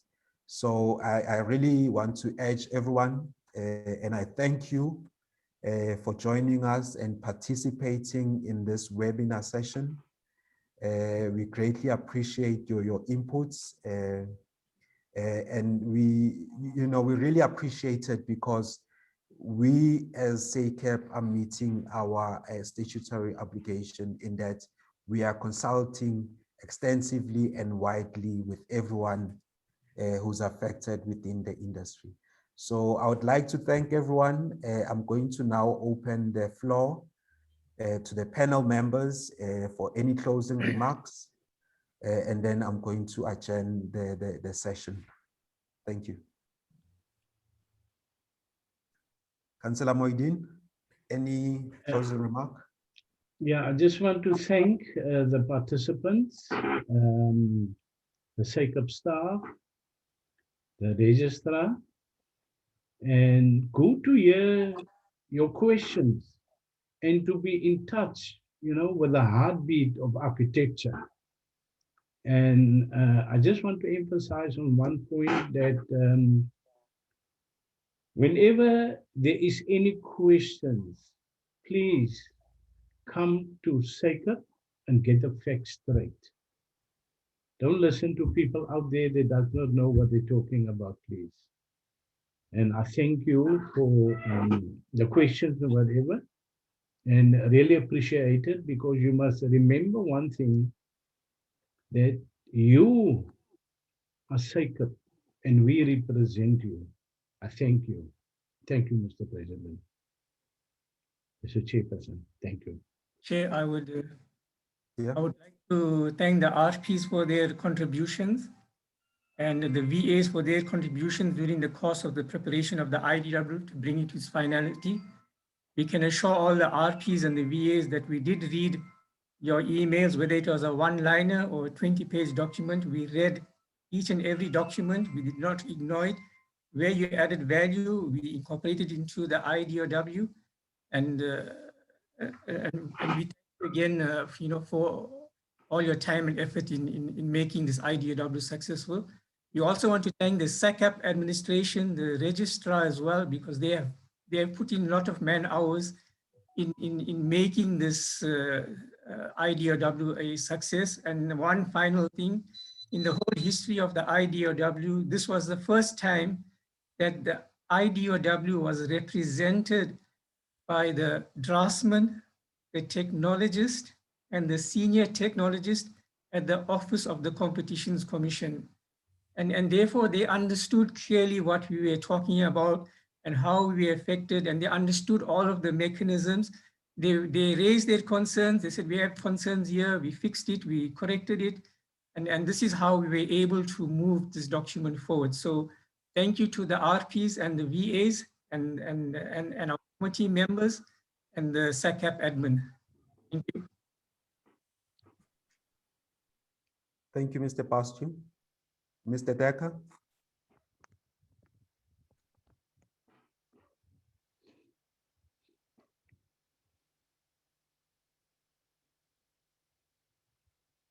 You are muted, Mr. Decker.